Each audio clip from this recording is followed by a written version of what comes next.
morning, guys. It do be the next day. And here, our 1990 Dodge Grand Caravan SE still sits on my trailer. I said I would do a walk around on it quick. Let's kind of see what we can see while we're looking at it before it gets put in there. And I figure, let's do that now. And then maybe I'll get distracted and work on this when I really should not be working on this. I've got a bucket list of other projects to get done, and this is not one of them. Not yet, anyway. So first thing I see, it's a Dodge Grand Caravan SE. This van was at one point in its life a blue.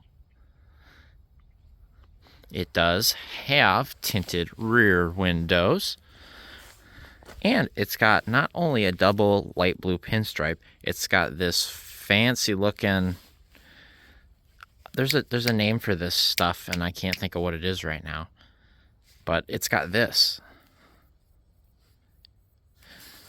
Other thing I noticed is it's got gray bumpers with red striping on them. It is a Dodge Grand Caravan SE, as we can see here. It had a dealer tag on it that has disappeared. It's got a AAA sticker. It's got a big dent here that needs popped out because I'm going to have to save this hatch because it's got the fancy pinstriping on the back too. The plates on it are April of 07. It looks like it was tagged in 06 and 07. 06 is when, well, 05, you want to call it that, because it expires April of 06. So last time they bought tabs was April of 06.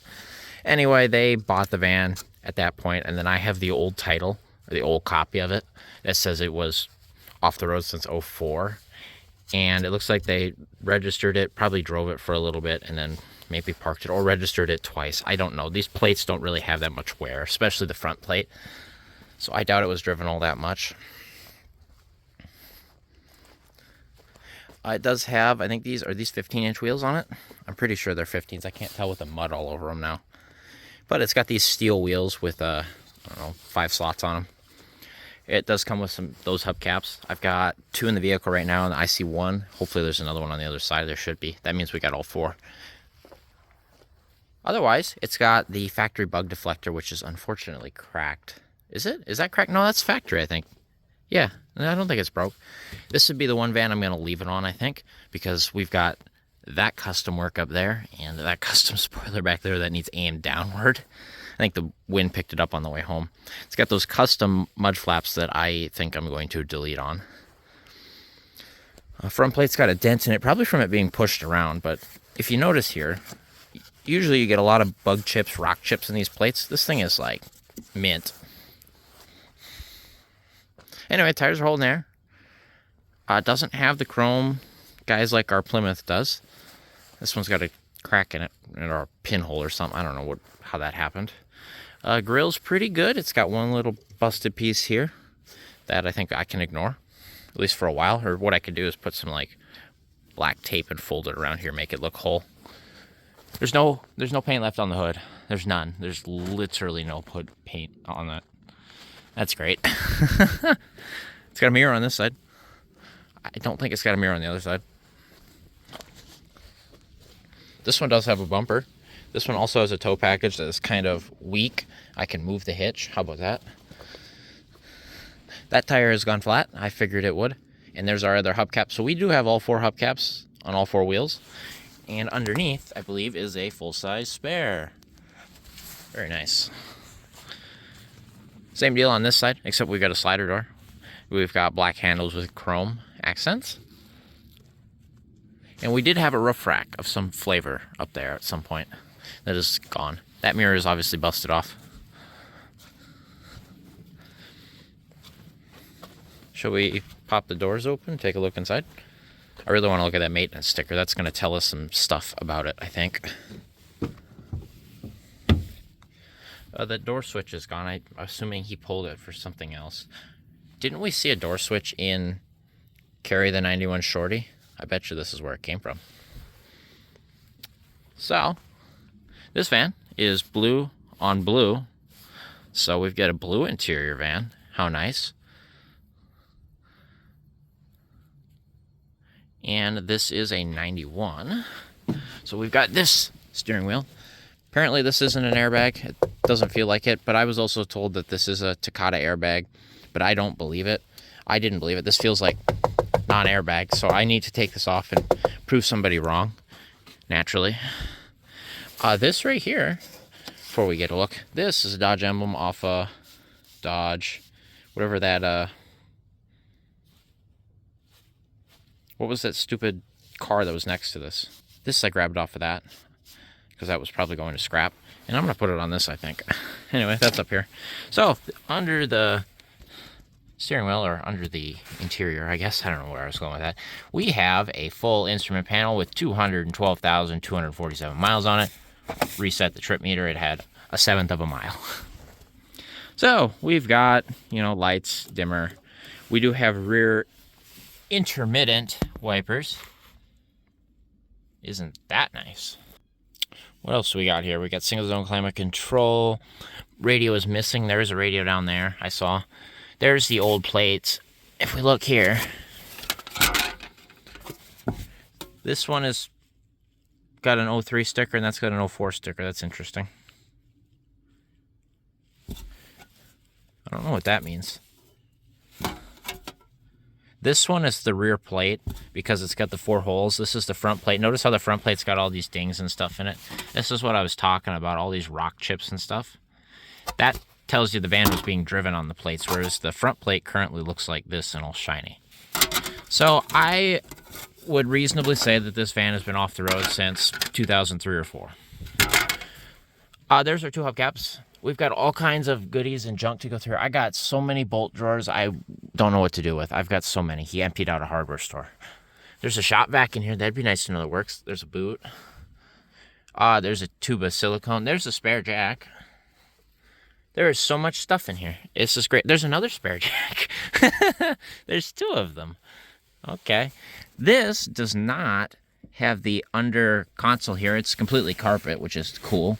What is this down here? Is this like dual cup holders, or what is this? I've not owned a van with a dash like this before. So we got cup holders there. Oh, and then we've got a console with the battery holder and an oil change sticker that probably was on the window. Shall we take a look at this? I should be able to read that. It says 11/14 of 2001.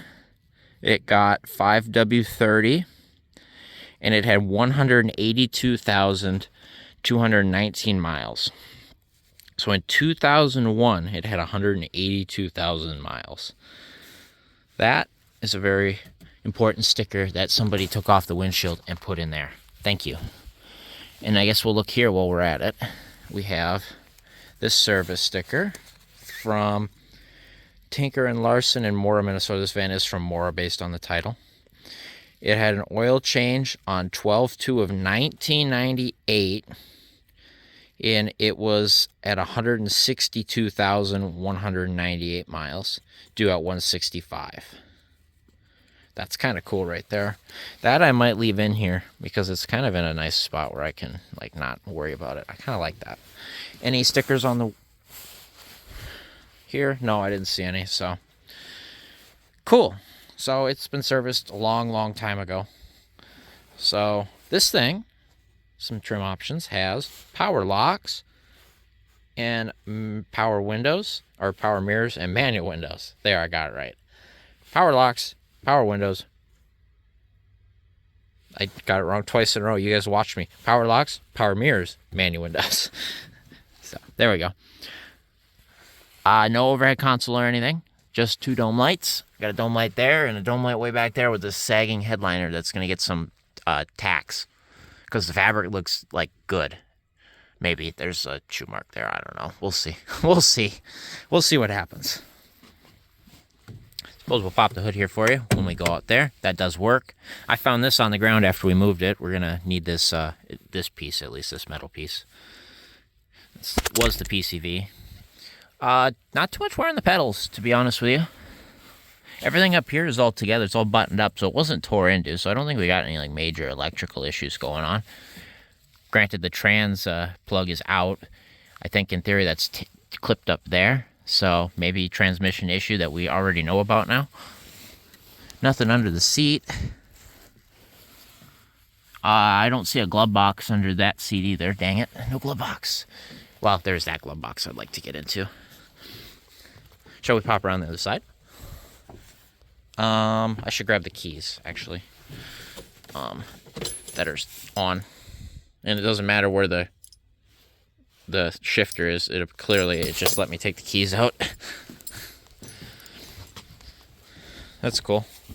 Took some finding to find these keys on the key rack that was at that place. We'll pop under the hood first. This is kind of I feel scatterbrained right now, to be honest with you. So you'll have to suffer through that. This hood is folded, unfortunately, right there. So I gotta be careful with it. So I'd like to support that and brace it or something so it doesn't get worse. Under the hood here, we've got a 3.3 liter V6 with a 4.1 TE automatic transmission that is locked up. The parking POW will not release, or PAL.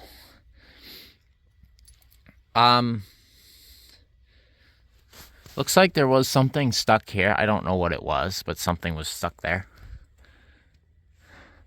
I don't see anything else. This is a R12 system still that probably doesn't work.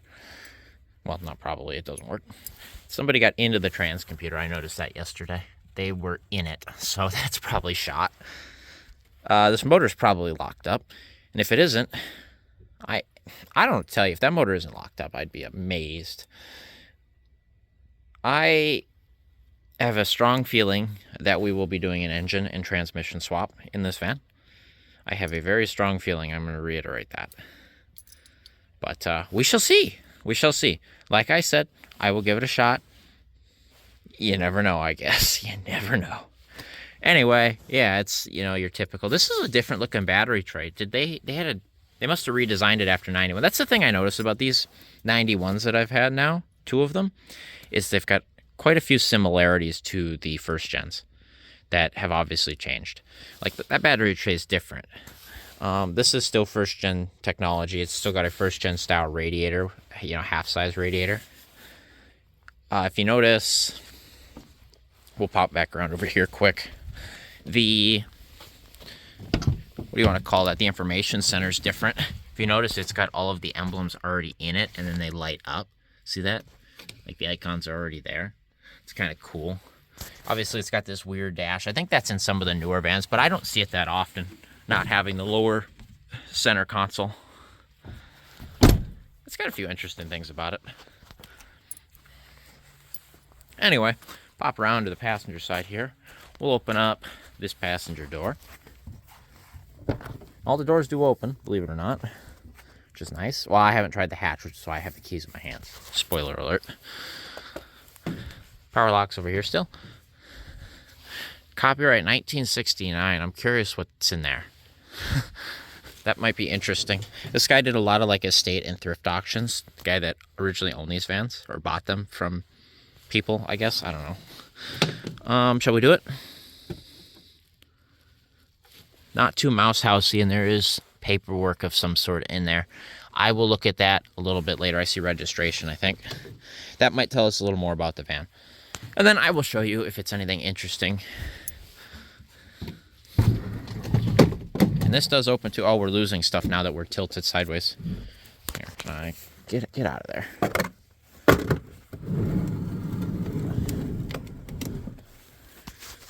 All right, we're open. These need lubed really bad before they become flat spotted, because I think they're just sliding on the dirt and mud. We have a rigid shop vac. That will be interesting to get working. There's a radio. I sure hope that's probably the radio. He probably just cut it and then threw it back here. That makes me so mad.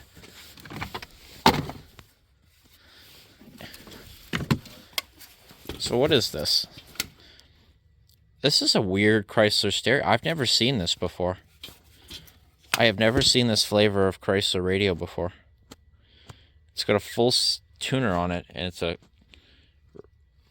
auto reverse cassette stereo. I've never seen this radio before. Repaired by Speedometer Radio Service in St. Paul. Remove lock pin. Lock pin's been removed. I've never seen this radio before. Hopefully that works. That would be cool. I'm still mad that the harness is just cut. Ugh. It's got a second row bench and a third row bench. Third row bench is up to make room for storage, clearly. There's a pillow back there and all kinds of stuff that we will get into later. Carpet is stained up, but it's all there, it looks like. I don't see any like major like water spots, like nothing too bad. There's a basketball back there. That trim is missing. What I was going to say is let's try open the hatch. I've never tried the keys with the hatch. Oh, it does work. Oh. Oh. Does. The struts kind of want to hold it too. The struts work. That's crazy. Why does everything work on these fans? Tires all have air in all those vehicles on that property. Everything works. So it's wasps and water leaking out. That's okay. And boy, do we got a pile of junk.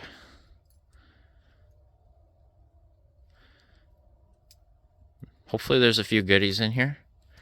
I think I see a few goodies. But boy, is there a lot of junk.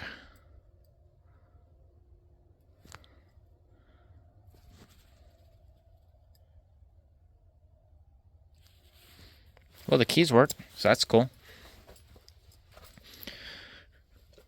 I see keys in here.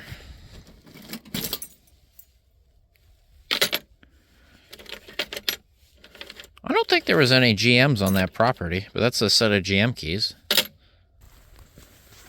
Everything looks decent-ish. It looks like it's all there. Like there's still kind of paint back here, most of it, except the very, very back. Yeah, it looks pretty good. I don't smell fuel leaking out of this one, believe it or not. The tank doesn't look all that bad either. I'll have to pop the gas cap here in a second. Yeah, there's the worst rot hole right there. And that isn't anything I can't put a U-bracket over like we've done. As you can see, the cat's all there. The muffler's there. It doesn't look terrible. I think it's been replaced based on the clamps on it. This tire I can hear. Can you hear it? It's got a slow leak in it. Clearly very slow. Underneath up here looks okay. Should we do this? Would that be? Not a bee, a wasp or a hornet, whatever he is. Oh, two of them. Are they dead? Or are they just sleeping? These ones look kind of lively, don't they? Yeah, they're still... Oh, he is alive. Look at him. They're still squishy. He moved. Wake up. Wake up.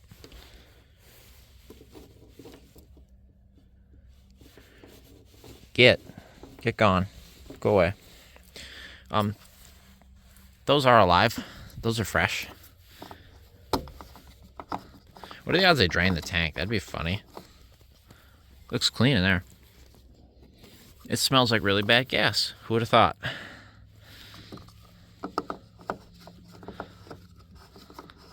Okay, we'll put that back. But I don't smell it out here, which means it's currently not leaking.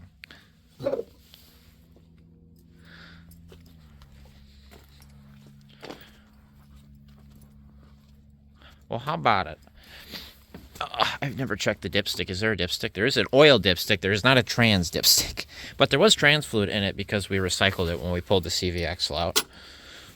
How about oil? This thing got oil in it? I see rust at the top of the dipstick tube, but it is full of decent looking oil.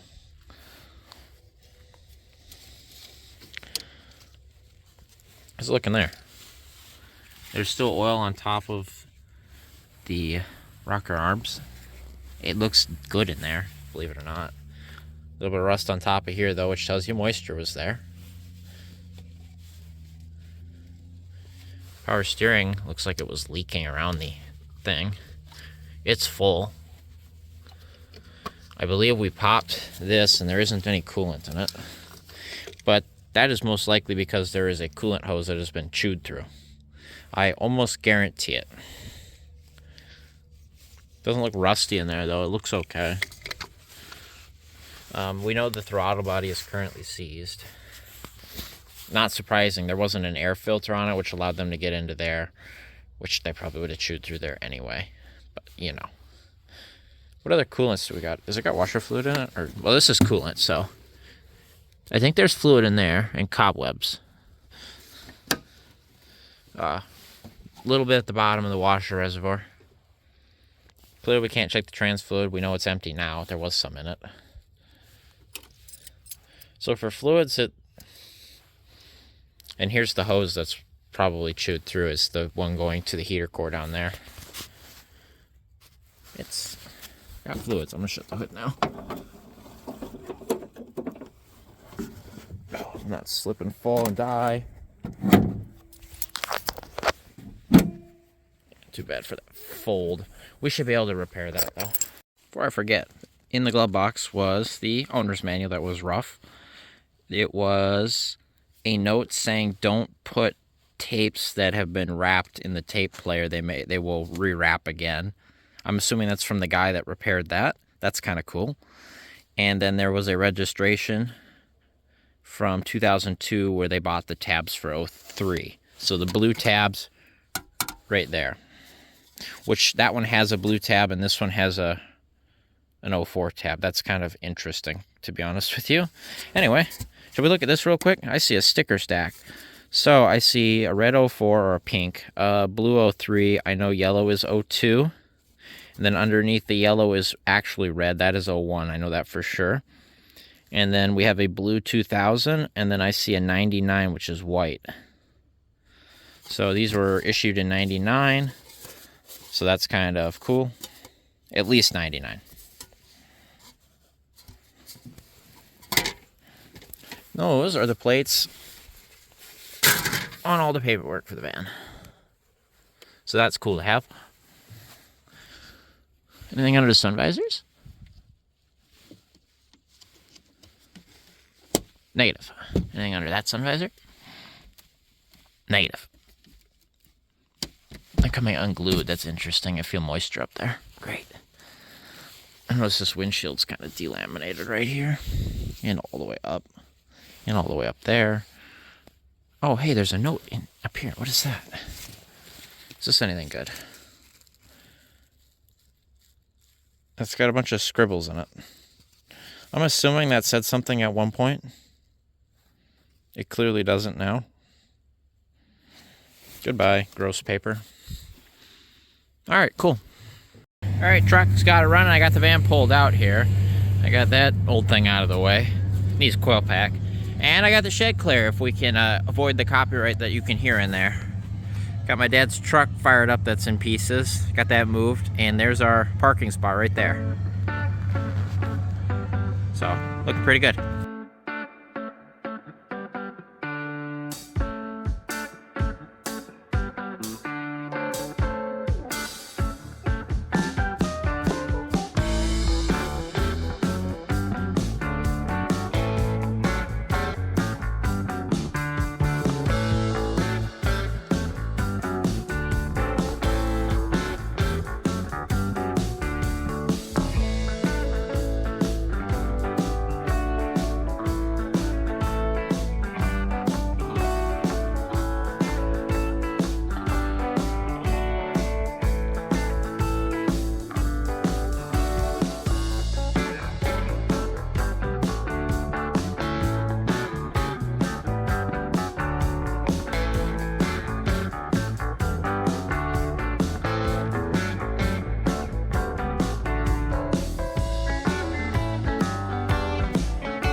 Look at that. First time this van's been undercover in a garage for at least 20 years. Isn't that cool? I got the ramps set. I did a rough adjustment. Call these things 16 foot. I have 16 foot and a little bit of change to be able to open the hatch and stuff. I've got this truck pushed over. It was over this way a lot. before so I can get into this side, get at the doors. It's going to be in at a little bit of an angle, I think, but I could probably steer some of it out of it. The biggest challenge we're going to have is getting the trailer up high enough where the van's going to want to go this way. I'll have to get a jack underneath it because the lip here is kind of getting it sitting downhill a little bit because it goes like this. Otherwise, we're almost there. I just got to get it down here. I got to find a spot to put you because you're in the kill zone where you currently are right here. I got a stack of tires here. That'll be a good buffer. If something goes wrong, it'll hit the tires before it hits the, the shelving and stuff. So very cool. Also, in an event that I need to, is there something I could hook a winch to that wouldn't like take the building down? Could I hook it? That's pretty solid. That's in the beams. I bet you, and it's not like we're pulling the full weight of the van. We're just kind of inching it along. I bet you I could wrap a strap around here and hook to this because it's screwed into the beams here, screwed into the beams there, screwed in back there and there. That might work. It might work. Better than pole barn garages. You see his winch where it's just screwed into the wall. that scares me every time he uses that. So that I think is better than his. So, and I'm using a manual crank winch, so I'll be able to tell if it's going. I think that's better, but here it is. There it is. I need a name for this one. I don't have a name for it yet. Who knows? Maybe I do by the time this comes out like I usually do. So, whatever. I always take suggestions, so feel free.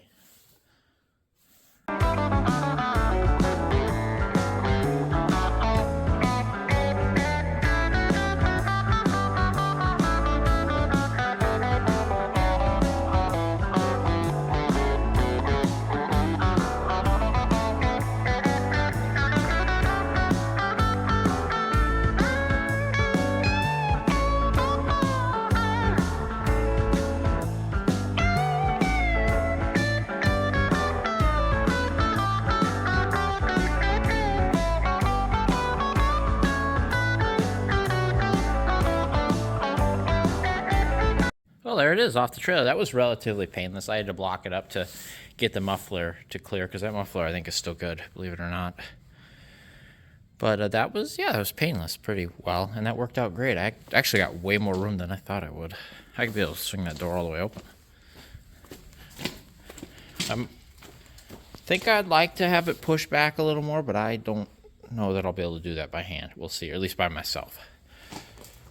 But yeah, I got plenty of space here. Plenty of space there. It'd be nice if it was just kicked over just a little bit, but I can only swing the trailer so much in here. I don't got that much room. All kinds of junk. That ancient stereo is the one playing music for me right now on that old speaker back there. And I believe those are from the late 60s. That thing is. There's another one up here, but it got robbed for a speaker in the house. But I could be using that nice stereo right there. That was mine when I was a kid. But instead, let's jam off of that one right there. So.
little chilly in here. There wasn't much propane left in that can.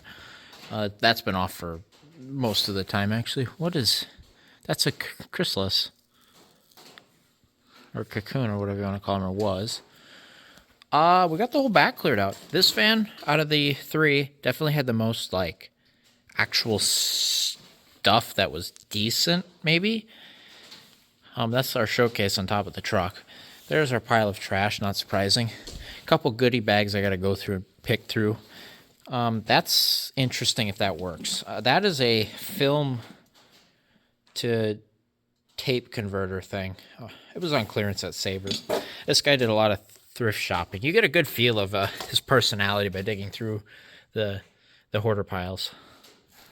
So yeah, some random piping and stuff. A couple pieces of wood. This thing's kind of cool actually. This little like table thing. Otherwise scrap wood. Some casters on beams. One's broken. Miscellaneous little sheet metal bits which we might use to fix our van. This is garbage, but I couldn't figure out what this is for. So it's tied up, and it's actually like it was holding potential energy to the point where it's spinning now. That's actually the side of an old computer case, thick as heck. Some random gloves, some hard hats and stuff. 2 umbrellas that were both good. There's a lot of paperwork there that kind of dates it, and a really old Energizer battery I wanted to show you guys. I couldn't find a date on it. Actually, I think it's brand new. It says remove. It was a brand new Energizer battery. But look at that old school. I'd put my tongue on it, but with all of the other stuff, I'm not going to. That propane canister's got propane in it, so that'll go to use. I'll show you all this stuff later, but there's some goodies in the pile of junk. Otherwise... I want to move up and start doing the stuff up front without pulling the bench down. I figure we'll test out that shot vac, and if it works, we'll use it.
Okay, I don't know what that does. It looks like a red detonator button, but it shocked me. I don't know what this is hooked to or what that little guy is, but something in here is carrying electricity. Watch. Look at that. See it? See it? I don't know if you can see it. But it's arcing. This cable is bad, and it's arcing to here when it should be whatever the fuck this does. Watch me blow something up here when I do this. But it's going path of least resistance right now. I probably shouldn't do what I'm about to do, but I'm gonna do it. It'll be fate if this band burns to the ground. But I'm betting these two are supposed to jump together, whatever the frick is going on here. I'll hold here. I'm using my hand. Yep, see it? You guys, yeah, you saw it. Yeah, you guys can see it. I saw it on film. Whatever the heck this thing is, it's holding electricity. It's like a spark fire thing for something. Anyway, I was just holding it here on camera, messing with it like this, and it freaking shocked me. So, gotta keep that for something stupid. Otherwise, I got the front all cleared out. A few of these might have been nice, but I did not need the entire hardware store. Look at that. Fabric and, the fabric and everything looks okay. This is dirty really bad there. But, like, I think it'll clean up. The headliner's cooked. And then there's a mouse nest up there I'm seeing for the first time, and that is probably who ate that, unfortunately. If they hadn't eaten that, I think that's the only tear in the fabric, unfortunately. So there was a mouse smell on this thing, and let me find it here. It's over here. You could smell it pretty heavily. See this Porta Power? I think it's like a little shop vac too or something. It says Porta Power. It's something.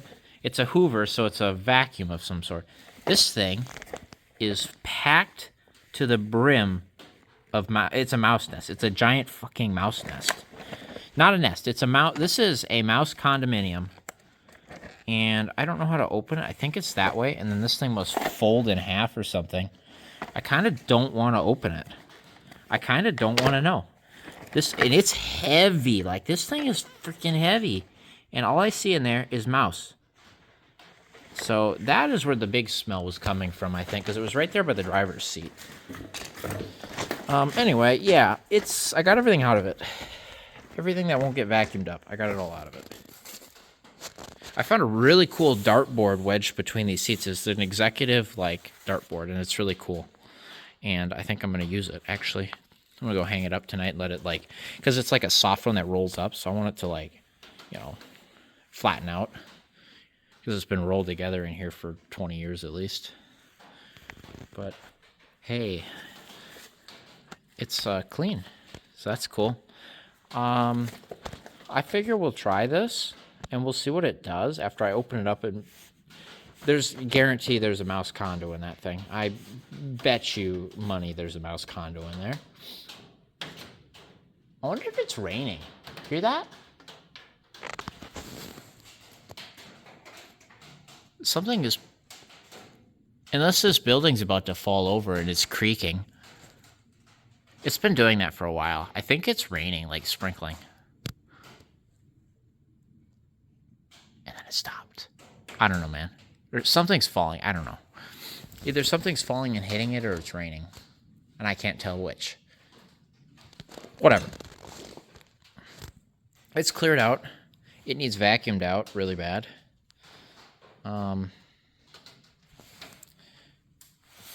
Let's go try it. I'm willing to try it. It doesn't feel that heavy, so if there's a mouse condo, it's not a big one. This thing weighs less than that Porta Power does. Where is the nearest power source that I can rob? Small nest, but like not what I figured. That might not even be nest. That might have been what this was used for last.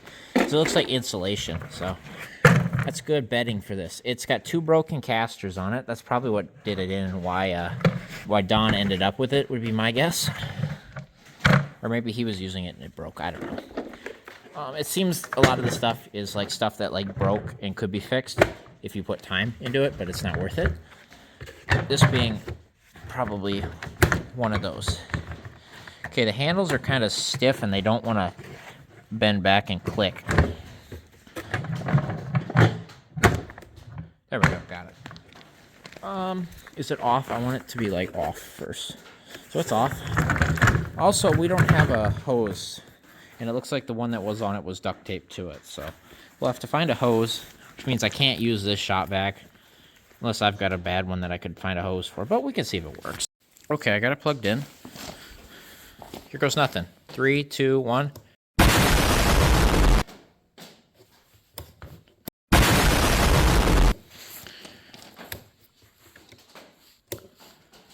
Well, anticlimactic. Let me wiggle this a little bit. I know this works because that worked.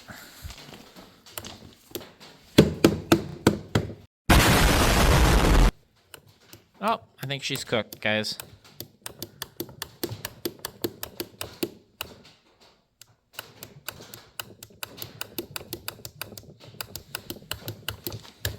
Yep, I think that's that. Let's remove this from that. We tried. That's junk. That's going to make a good garbage can to pick up some of that stuff. So, now that that's all done, So let's go through what goodies we got. Obviously, we have the Mouse Condo Porta Power. There's some old car parts that I will have to send a message and see if those need to be brought back. That's the junk pile. 2 empty acetylene bottles, or MAP gas it looks like. Too bad those are empty. That's unfortunate. These are garbage. I'm not keeping them, but I figured we'd show them before I threw them away. This is an old Dairy Queen hat. Established 1940. Red Wings hat. Minnesota Timber, not Timberwolves, Twins hat. And then what is this? It's a Allied Fueling Company. AM Nation, or Allied Amation Fueling Company. I don't know. Okay, cool. Garbage. This is a really cool serial switcher. So you have your serial input, and then you have an A and a B, and it flips it. That's an interesting old data switch. That's kind of cool. I have absolutely no use for this. I will hang on to it for 5 minutes to look up if it's worth anything. I don't know what this is. Model L10 Caliquip Otsego, Michigan, 12 volt something. It's got a weird plug on it. And it looks like a light or something. I don't know. Tell me what this is and what this does. I don't know what that is. We have some Apple memorabilia. That is a really old school Apple bag, like a paper bag. And this is out of one of those old, like oval looking, the Macs with the handles on them with the built-in screens. This is out of one of those. I believe it's 1999 was the date on the chip and the board. That might be worth something, maybe. Clearly, I can't test if it works. I don't know if it works. But it's got a bunch of chips and stuff that you could use to rebuild these for somebody who needs one that does not work and is broke. But it looks okay to me. I don't see any corrosion on the board. I'll have to look up if these are worth anything. That might be something, like for a couple bucks, you know what I mean? I don't think it's worth that much, but... hinges and brand new in box. That's a stapler with staples in it still. I couldn't figure out what the... It's a cutting blade of some sort, but I think the blade is seized in here, and so it doesn't operate like it's supposed to. Like, this is supposed to be up here. And I think it's like a cutting blade. But it's like messed up. It's broke. I don't know. I'll see if I can free it up. It's a cutting knife. That's an old school sprinkler right here. It's a metal one. There's that dartboard set I was talking about. That's cool. Got this wooden table thing I'll keep. I don't know what I'll use it for, but it's kind of cool. I want to see if this fan works. Here, let's go see if this fan works. This one, there was another fan in here, and it, like, disintegrated. Like, it was exposed to the sun, and it, like, disintegrated. This one is not in that poor of condition. Yeah, it's a big window fan. I've seen these before, a long time ago. Don't really see ones like this anymore. You just had the big standing fan. Oh my god, it turned on. It's on low and it's spinning.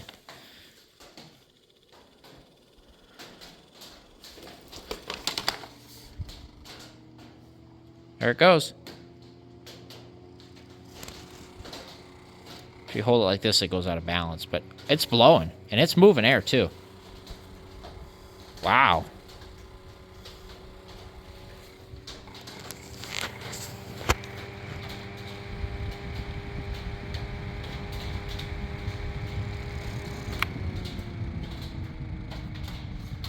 That's good. Okay, we'll keep that. That works.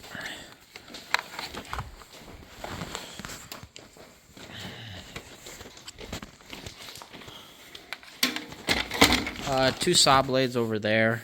A bunch of grinding wheels on a string. Ratchet strap, those are always nice. I don't... Oh, yeah.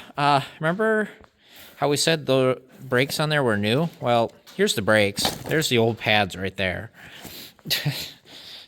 Carrie's was the same way. It had brake pads in it because the front brakes were new.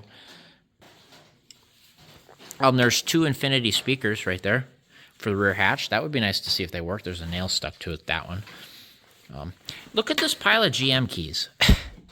I don't remember there being a single GM on that property. And then here's a pile of GM keys with a bunch of cool Bang & Olufsen's, like a speaker brand. That's kind of cool. There's a Disney one, Mickey Mouse. Yep, Disney. That's kind of cool.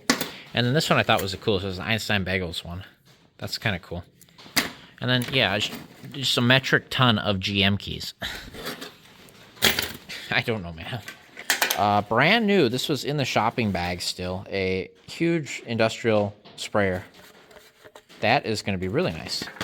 A can of LPS. The only reason I kept it around, I'm going to throw it. It says 1992 is the trademark. It's got LPS in it, but like it's out of, the spray, lets it do the thing. So garbage. Magna Clean home window cleaning kit. I'm very curious. It's brand new in box, and it's 1969. Elk Grove Village, Illinois, Magna Clean Division. I want to see what the heck this does. For best results, please read instructions. Always store your Magna Clean in this handy container. It's brand new. So it's got a bunch of cloths and stuff. Yeah, Magna Clean cloths. There's instructions down there. There's this big freaking magnet. Oh, so you put one magnet on the outside of the window and one on the inside of the window, and then you're on the inside of the house and you go like this and you clean the freaking window.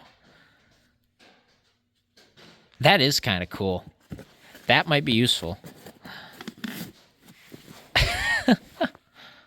That's kind of cool. Never seen something like that. This tape drive converter, so you have the tape thing and it like sticks it through there and converts it. That's kind of interesting. Transfer slides, photos. I want to bring that inside. Bring this inside. Bring that dartboard inside. And those are some of the cool things I'll mess with. A bunch of tins and stuff. There's a broom here. Otherwise, yeah, 2 spare jacks. There's our other 2 hubcaps. We have that radio up there that I want to see if it works and put it in here because that's a really interesting, cool radio. There's the old plates. The owner's manual's up there with the battery. The battery tie down was sitting right there in the glove box, so when he pulled the battery out of this thing, he just threw it in there, called it a day. That's the one thing I noticed. He always pulled the batteries out of everything that I saw. Motor works. That one's spinning away. I got a belt for it, so. Well, remember that video photo converter? It's brand new. It's got all the stuff in wrapping, but clearly I had to cut the tape on it, but it was converted to a mouse condo. So we have the most interesting piece, I think, as far as stuff goes. And we have here, I already took it out and I've looked at it, a set of owner's documents for a 1990 Plymouth Voyager. Where is this van?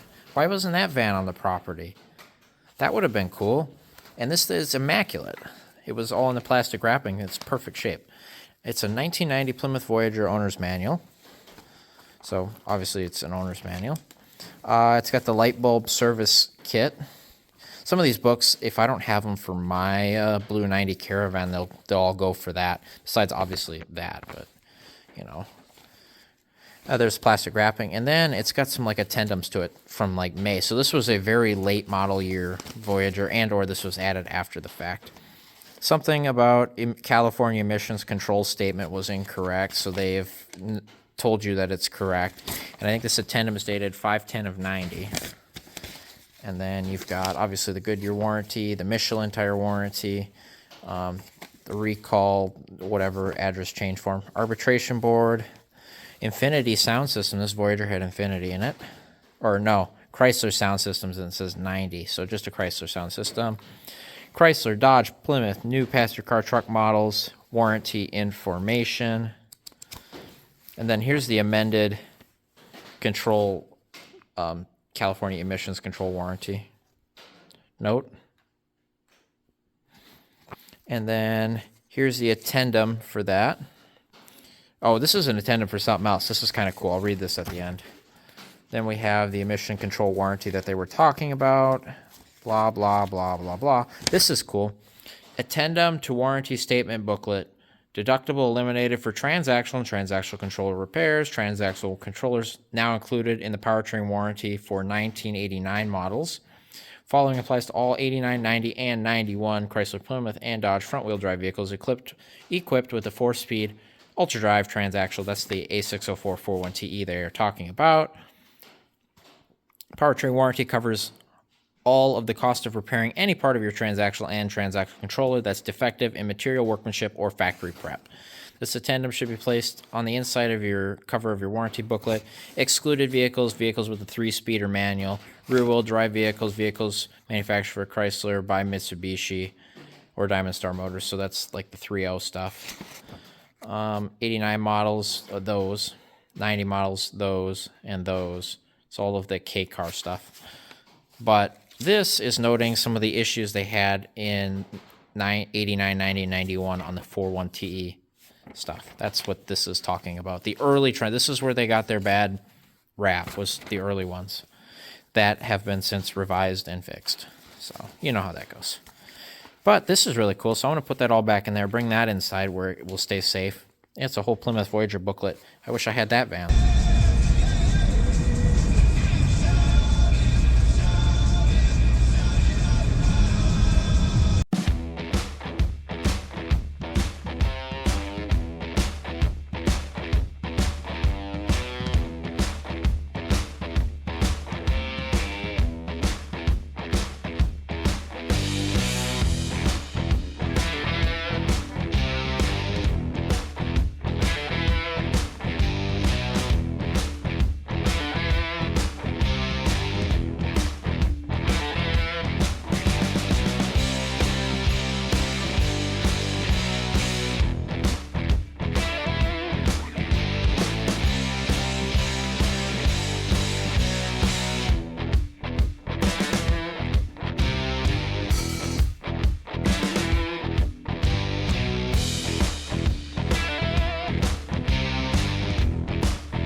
Well, there's the start of the project for that van. I learned my lesson on Carry the 91 Shorty that I need a wire harness for that van, or this van I should say. It makes sense what I'm talking about because it's the video for this van, but for me I've got 20 trillion of them. So for that 91 Caravan we've got here, this harness is essentially perfect. The only two chewed wires I found were the two going to the right headlight, which is easy to splice back together, and then I had to cut the main starter wire because the stud broke off in the starter. Otherwise, we've got an almost perfect 91 3341TE harness right here, and then we also have the two computers for it. And the trans computer here, I noticed on the listing it had an update sticker 6 of 2000, but I pulled it off, and if you look here, it's a reman transmission from 620, and then it was updated 6 of 2000. So that's a really good one there if it works. And then we've obviously got the engine computer here, which had no stickers on it, but the transmission in the van is a reman transmission from 2000. So I bet you this 91 had a bad trans computer which burned up the transmission, so they put a new computer and transmission. Whether or not that was warranty work, I don't know. But the van's only got $160 on it now, so that transmission, odds are, has under 100,000 on it if we need a 91 transmission, which I don't know if we'll be able to get away with if that transmission will come to life, or if we have to use that 94 trans, or if it won't work or what. You're getting the exhaust fumes, that's why it's fogging up. Anyway, we've got a good harness there. I also pulled a grill. I don't know if I'll use it for this or not, but I pulled a grill as well. And then I know where I get more parts for 91 specific stuff if I need to. Granted, this van's pretty far gone. I don't even know if I have pictures for you guys or not. So, here we are back again on the 91 Grand Caravan. Yet again in January. So I'm going to take advantage of my last really nice day here. I think I'm going to mess around with it. So might as well get a little bit of an update here. That tire's flat. That tire's holding air. That tire's almost flat. That tire is flat. Nothing much has changed. Same old deal here, but I've done some thinking here. Believe it or not, I can do that, kind of, sometimes. Carefully on this hood. I don't want to... I hate this so much that this is bent. Anyway, so, obviously we stole those relays for the Shorty 91 Caravan, and they worked, so that was nice. So that means that some of these relays are probably okay, which is good. Not that we need them, but... So, we've got pretty rough scene under the hood here.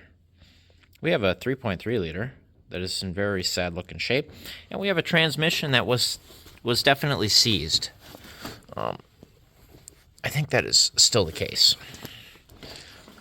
Looks like I have the shifter linkage hooked to it, so I don't think this is going to do anything, but you never know.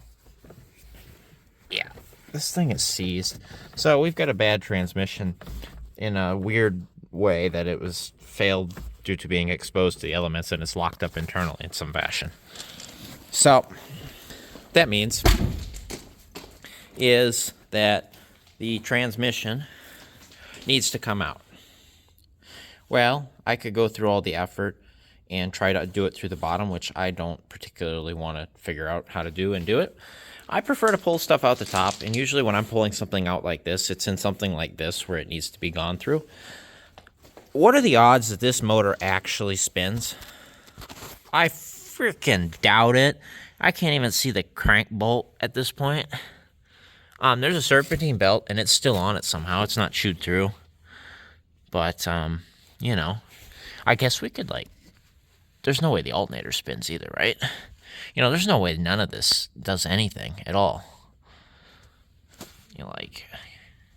Let's be real here. AC is all still here. The AC pulley is not, or the AC compressor is not seized. Holy crap. The compressor is good. Okay. Factory R12 AC, unless it's been converted. Where's the caps? Is that an R12 fitting? I think that's an R12 fitting. I don't think it's ever been converted. So. Okay, get tire off. I don't think we need new rotors either this time, which is nice. Don't need to buy rotors. Those pads look okay. I wonder if those calipers will work, because this hose doesn't look all that. Okay, I mean, it looks rusty and old, but it's not cracked or anything.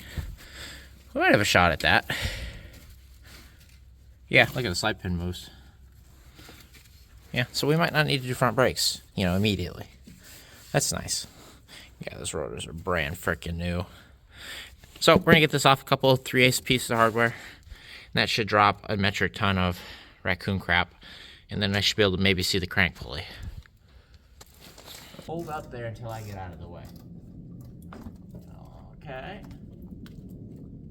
All of the hardware is out. Ready for the carnage? What cat? Alright, ready? Look at it. It's full. Ew. Ew. That is so much. Like, they were living up there for so long. For them to eat and crap that much, holy crap. Literally, holy crap.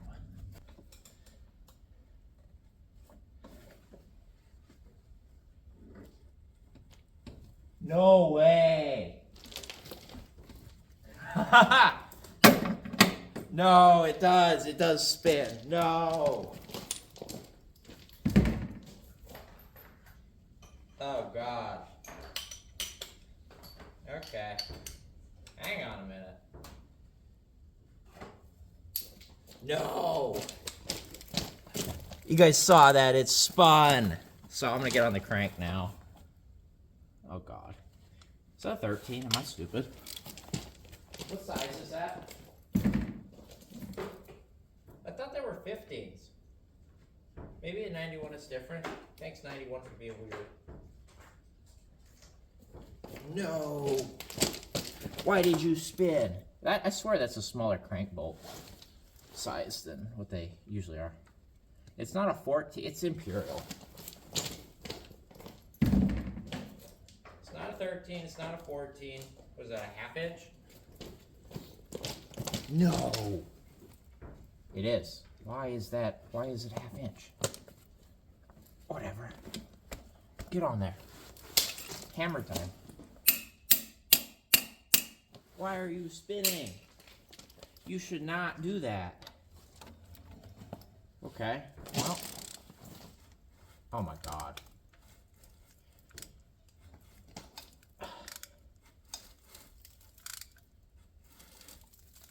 Why is it spinning? Should I probably put oil in the cylinders? Yeah, but it wasn't seized at all. Okay, maybe a valve there. Let's go this way.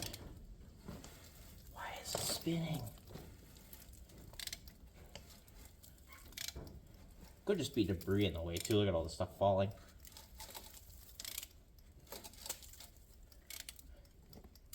Nope, that's backing the bolt off. Okay, go this way. Oh, I can hear. Look at that. Yeah, there's a stuck spot. It moves a little bit though. No. Why aren't you seized?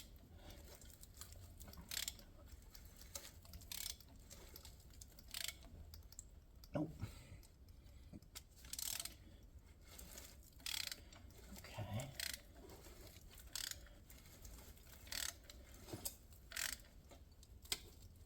Yeah, it's stuck spot now. Get out of there, crap. No. Why aren't you seized? No, because that means I actually kind of have to try. No. No. Okay. That motor does in fact rotate just a little bit.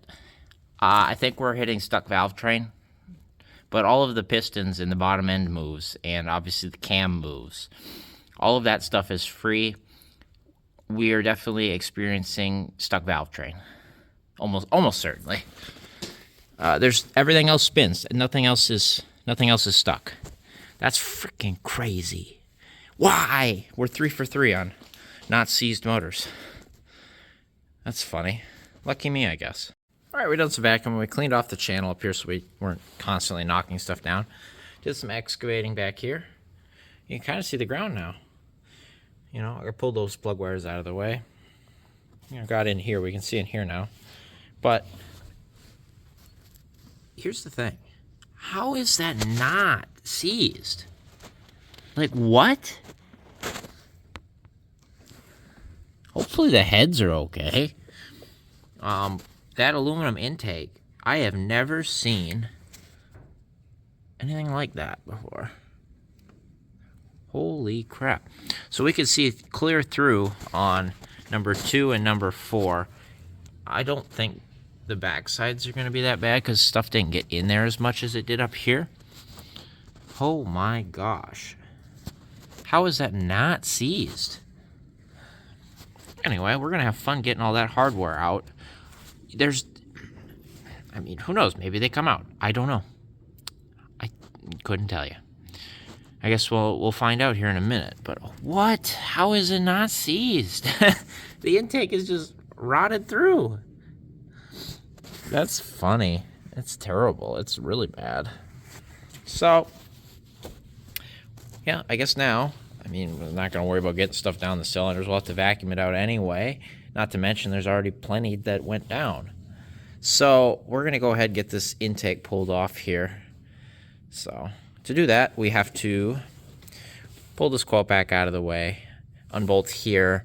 You can get away without removing this bracket, so I'm going to probably do that for now.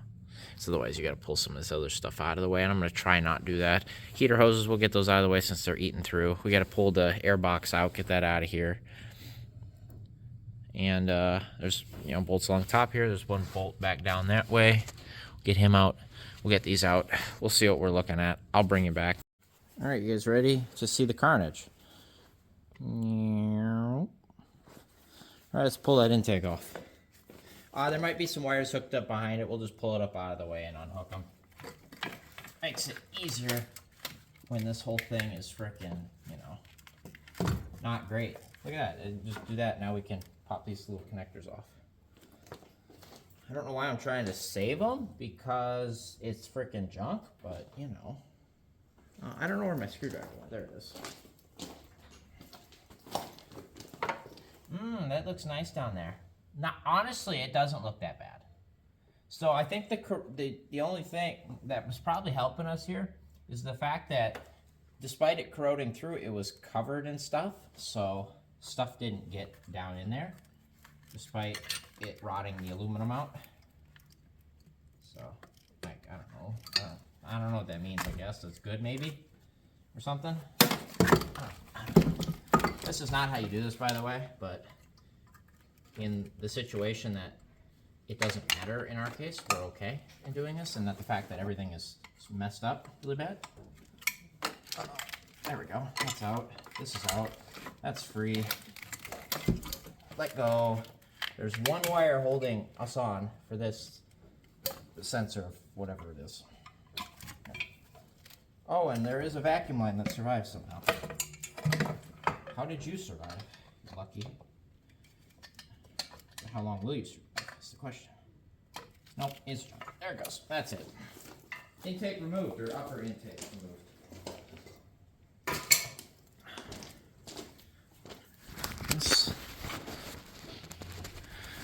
Let's go look in here. So there's some stuff that has fallen. Looks like mud or something. That was in the intake, or it was up here and it fell in. I guess I don't know. Lots of corrosion that has fallen in from here. Same story here. It looks like it is corroded through right here. Yep. So corrosion has fallen in there. Lots of corrosion in there because it's rotted in a couple spots. That one's got corrosion in it, so it's corroded through as well. This one is not corroded through, so this one isn't, I don't think, and the end one. So the two end cylinders are the only ones that were not corroded all the way through. How is this engine not stuck? So we'll vacuum this out, and we'll see if we can see the valves. I'll probably get my bore scope in here, and we'll kind of just get in here and take a look. And we'll see what it's looking like. And then I think we'll spray some fluid down here, and we'll probably spin that motor over, and we'll see what valves are moving and what's not moving. Or maybe we just pull the rail off, pull the valve covers off, and look at it that way. Because then we can tap on the valves, and we can make sure they move. So that's probably a good idea. So I guess we can pull the rail off. I should just pull the lower intake too, and just be done with it, so we can really get in there, because this is junk anyway. So pull the rail off, save this harness. This harness is, believe it or not, that harness is good. I don't understand why, but it is. This is a good harness. So we'll pull this, pull the rail, pull the lower intake after we vacuum this out, and then we'll pull the valve covers, and then we'll see what we're dealing with as far as heads and block go. And if there's, if it's worth saving, it doesn't look too bad. If we can get it to spin all the way over, I think we'll be okay. And we'll get all the valve train to move, I think we'll be okay. Somehow this motor is free. I don't know. I don't know, man. I don't understand. It's still got to come out of here, but We might be able to make this one run yet with a little bit of refresh and work. It is. It's still pressurized. Look at this. Now that I've cracked this loose, it's starting to get wet. We've got fuel in this rail. I'll have to get a bucket, so when I cut those, we'll be able to dump it into it. So I'm gonna go get a nips, I'm gonna get a bucket, and we'll get the rail off, and we'll see what's in it. There's definitely fuel in that rail. Just kind of crazy. I don't care how you come out, just go.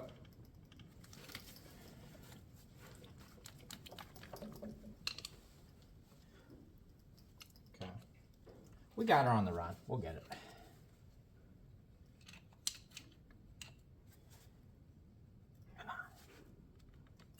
This is not the right tool for the job. But I think this ejector's coming. Here it goes. It is not happy about it, but it's going. Getting warm in my overalls here. It's like 35 degrees out again. Something like that. Anyway. Manual labor, I'm getting warm.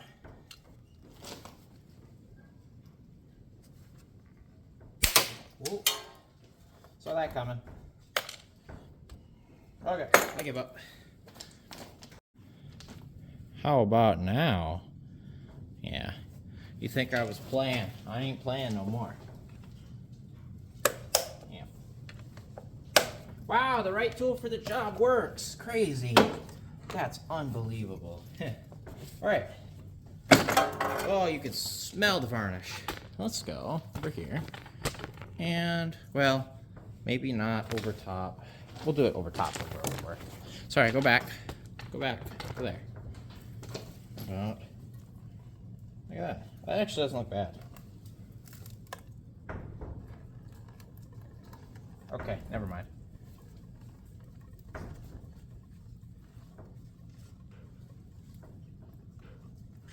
It's liquid. What is it?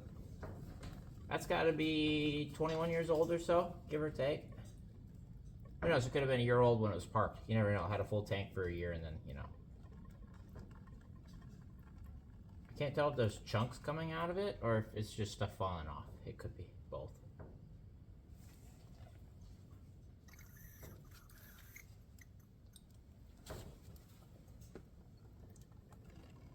There's more.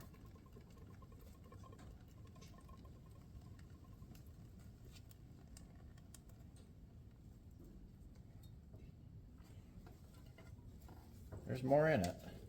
Here, you just gotta kind of roll the thing around until it comes out. There.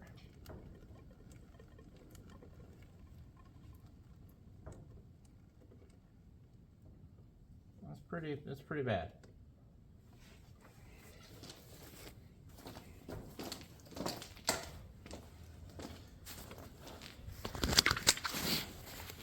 That's some goodness right there. It's still liquid, though. And I mean, it still smells like gas. It smells bad. But I bet you that would ignite if I lit it on fire. Do we find out? Okay, I'll go get a torch. Let's find out if that's flammable. Ooh, look at that reflection. Anyway, I'm assuming that is not ethanol based on the fact it's still liquid. Here's a dumb idea. Oh! It does burn. Look at that.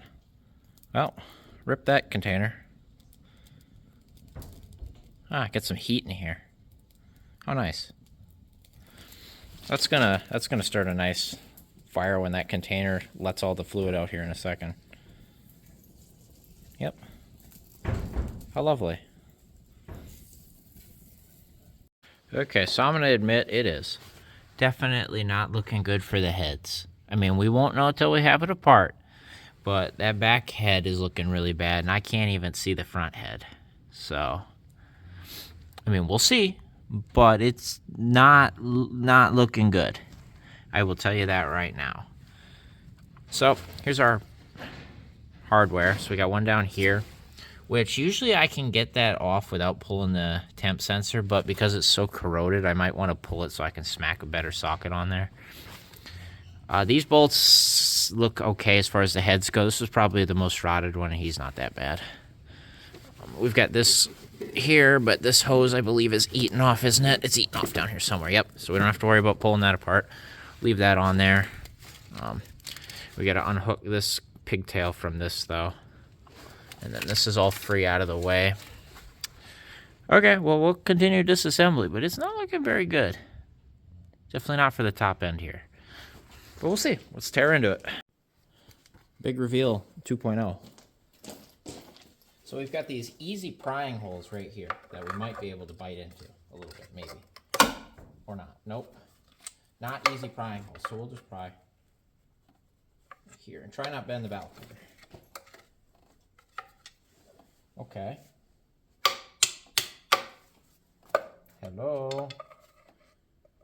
Okay, I can't pry there. Oh, we're gonna have this hose to deal with down here. That freaking hose. Somebody's been in there though. That's an aftermarket clamp and it's facing the right way. So somebody's been here before. Yeah. So if you look right there, that is what's left of an aftermarket hose clamp that is completely rotted away.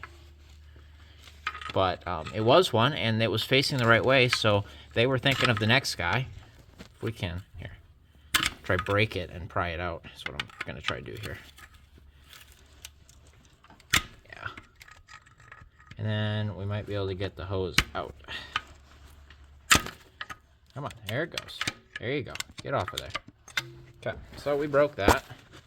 And so then we might be able to pry that hose off of there without too much effort. But that means somebody's been here before. For some reason, they've been down and gotten this hose off. Maybe it probably leaked and they replaced it. Who knows? Please?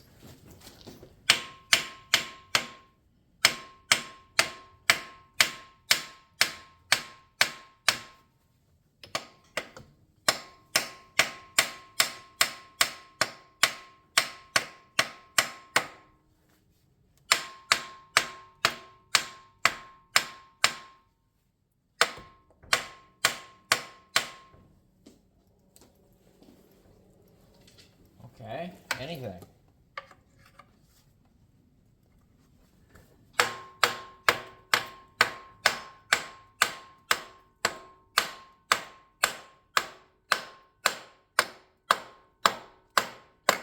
Notice the noise change.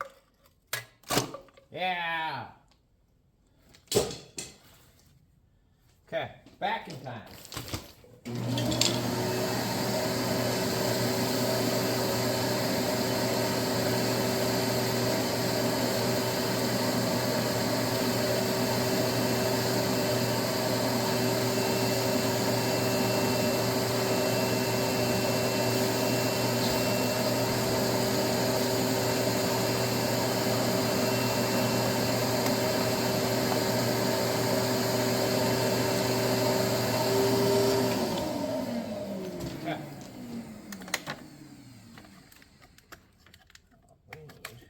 Piece of shit. Get off. Oh, I have a nips. Good riddance.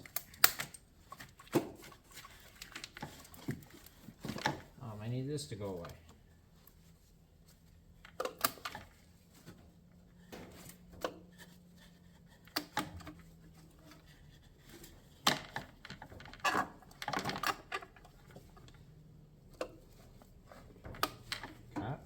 Come on. One more. Okay, good riddance. Okay, so that's not a problem. Now it is just the lower hose over here, which we will see if we can cut out real quick. Come on.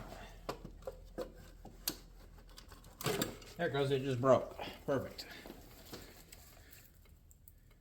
How lovely.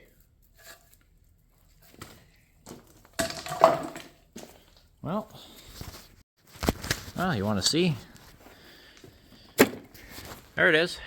I'll have to do some vacuuming, heavy vacuuming. Heavy freaking vacuuming. There's stuff that needs to come out. But, to be fair, besides that, corrosion everywhere, the engine looks pretty clean. Pop you around this way. I haven't seen this side yet either. So, where are you at? Okay, let me zoom out. Yeah, there we go. Where are you, camera? There you are. That looks pretty good. That looks pretty good. That looks pretty good. They look good, to be honest with you. It's just, how does this surface look? I think we can recover from that. I don't think that's too bad at all, actually. We'll see when I start scraping here, but this isn't anywhere important. A little bit of JB weld if we need the valve cover to seal properly. But I getting ahead of myself there. I don't think we're gonna. I think we're fine. Yeah. I think we'll be okay. This is like obviously really corroded right here, but we'll see what's left of the surface when we knock all that corrosion off. This aluminum is definitely like harder aluminum than the intake is made of, so I think it'll be fine. I'll clean it up here. I'll get this gasket off after we vacuum this out, and then we'll vacuum out all the ports. I might have to clean my vacuum again. We'll see what we're dealing with. I think it might be okay. We'll see. Okay, let's get back to work. Look at this carnage. Look at how bad that is. That is so freaking bad. That is terrible. Wow. I've never seen anything like that. What are these marks right here? See that? I don't know. It looks good under here. It looks really clean otherwise. If it wasn't for all the corrosion, like it's not full of oil up in here, it looks, good otherwise. Besides the fact it's sat for 20 plus years. Yeah. I think we're over 20. It's like 21 or 22. Something like that. I'll have to double check the aerial images. I'll have to look again, but yeah, it's at least that. It's that long time. It's a giant freaking looking mud dauber down that one. Or is that a leaf that fell in?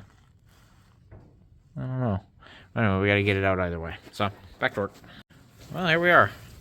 We definitely knocked some corrosion down here that we were gonna want to spray off before we spin this thing over any further. But it looks okay to me.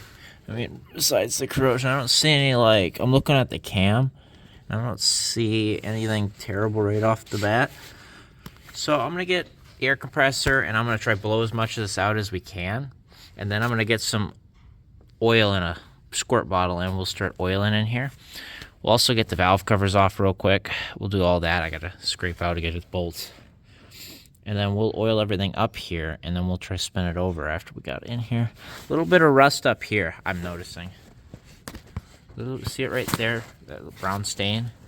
So a little bit of moisture towards the top, but if that's all the moisture that was in it, because this is where the moisture would come up and condensate, is on the top here. That's not that bad. Not bad. Corrosion definitely got in right here, but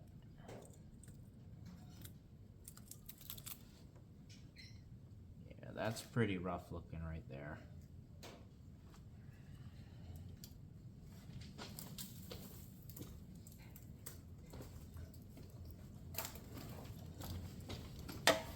Really clean in here, except where the corrosion got in. It's really clean, actually. Something's up here. Clearly something isn't right here. Everything else is tight. Yeah, see, this is really bad. Look at this. This is tolerable. That we could fill.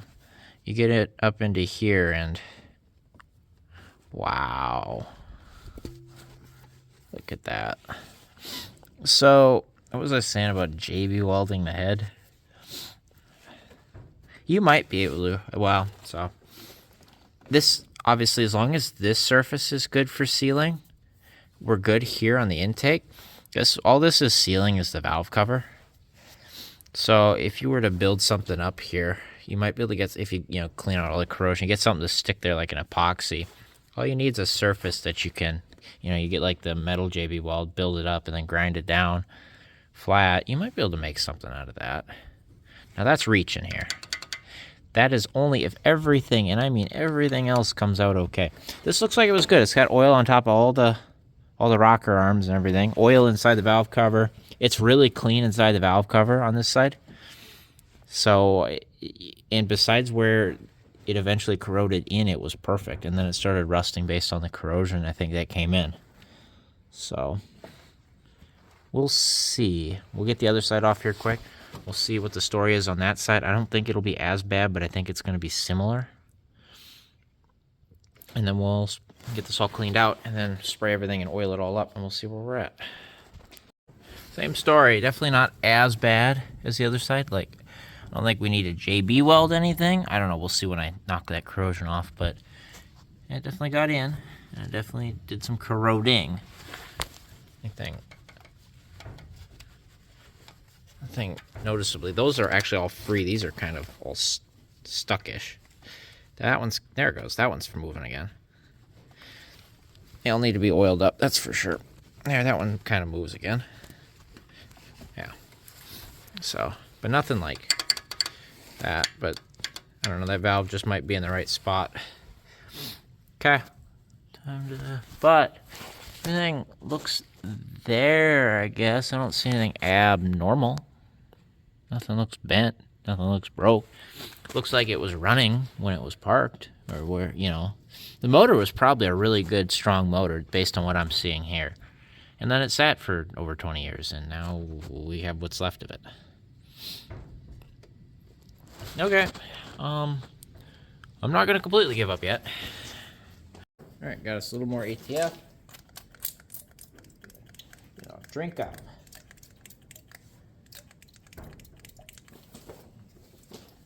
All over the lifters, down in the cams, down each cylinder. As much as you want.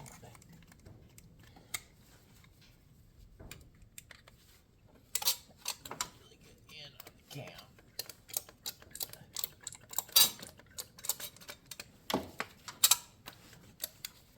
There you go. Drink up. As much as you want. I'll go get a little more.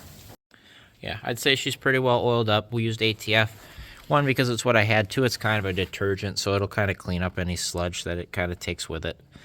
Granted, we're going to change the oil, if we use this engine, and if we can get it to go to that point. But, all right, I got you a charger. We're still all oiled up here.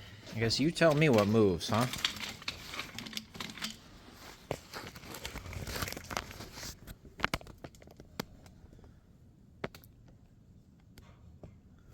All right, so we're going to spin it over by hand. See if we've had any improvement.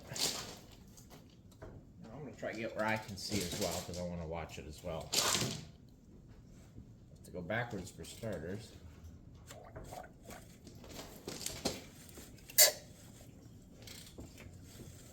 I see valves moving.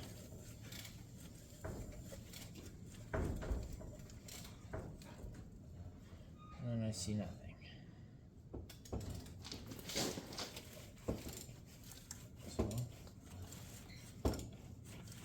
okay.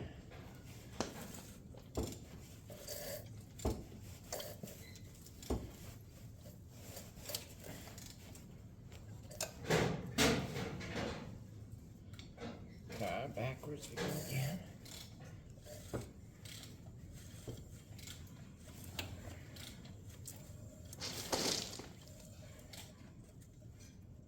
Nope. As far as we'll go that way. Forwards again.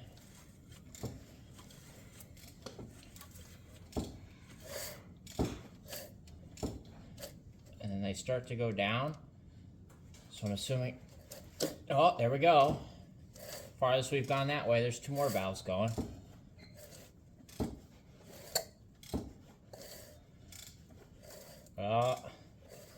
There's two more. There's a stop point right there. Let's go backwards.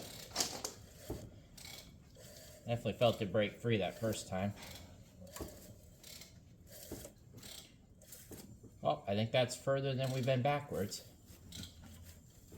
No. Yeah, it is. Because I see another valve start to want to go down, I think. Okay, we'll go back forward again.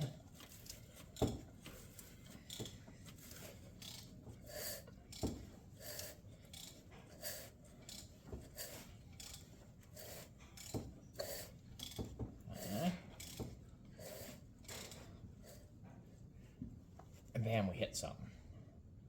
And it's possible there's something in the cylinder too. Yeah. Nope, that's a little further. She wants to go forward there. Back again. Spinning pretty good where it's free here.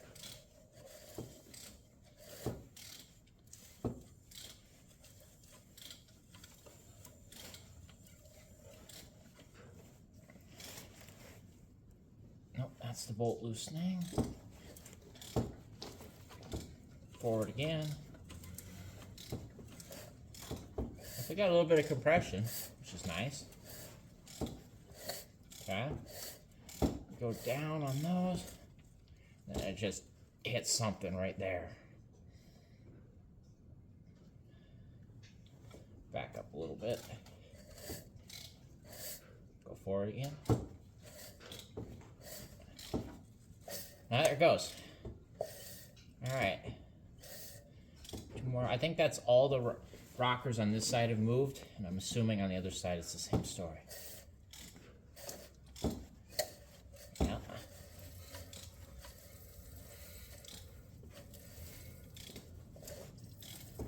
I hear fluid squirting out somewhere.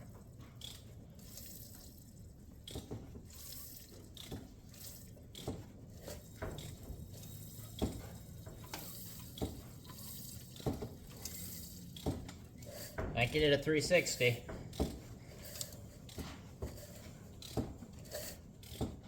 There she goes. One little weird feeling spot there, but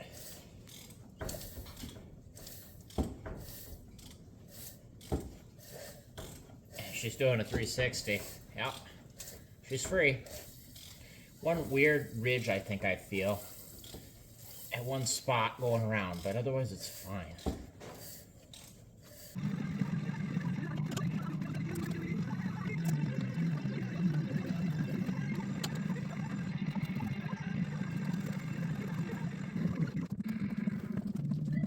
Okay, we sketchily got it up on a jack stand on this side in this rock. You know, this is the perfect ground material you want to be using to put jacks and jack stands on things. Anyway, we got a tire under it. I got a board under it. That's actually the board I think I'm going to use to lower it as far down as I can go. Is I'm going to set the cradle on that board, and I think that'll get us a little bit of clearance. Anyway, I got it rocked around. It's on there. I shook it. It's fine. It'll be okay.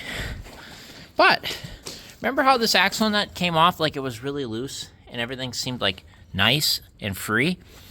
And like that had just been off before it was parked, like it's got new brakes on it and everything? Come over to this side. I popped the hubcap off that we've never had off before, getting ready to loosen the lugs to get this side up in the air to take the axle off, and lo and behold, look at Mr. Shiny.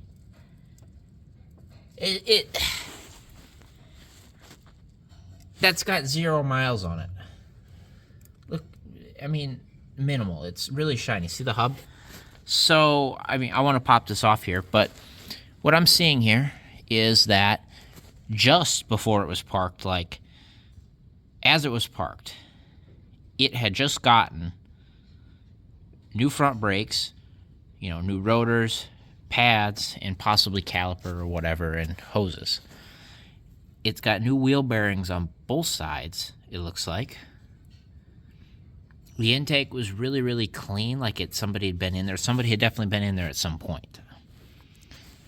And the origin of these vans in this property was a person who ran a shop back in the day.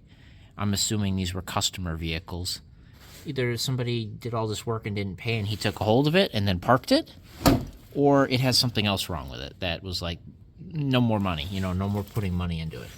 But that's freaking brand new. And I wonder if this nut will be loose like the other side. So, you know, at least not seized in there.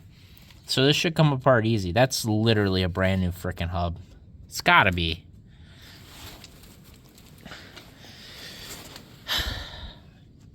Yeah, it's so weird. There's something else I wanted to look. Did we ever look in here? It's got brake fluid in it. You know what's going to be funny? This thing has sat for frickin' 21 or so years. And frickin' brakes are going to work.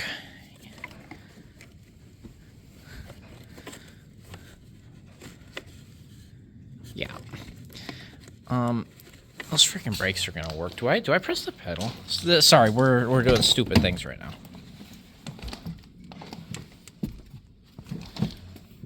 Oh. I hear a line. Pissing fluid. Where is it? I hear something. I hear fluid. I heard fluid. Spray. At least I thought spray. Maybe? I don't see any dripping.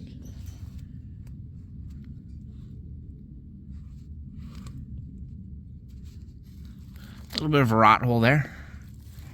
You know, the goodness right there on this side. This is the good side, clearly. I heard brake fluid spray, I think, though. Oh. It's not stuck, so, like, this all probably works, which is nice.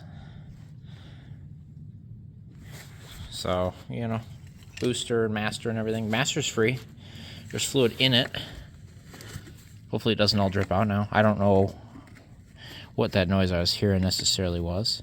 You know what? It could have been the crunching of like the drums or something stupid. Does this still move? So here's something for you. That locked on. So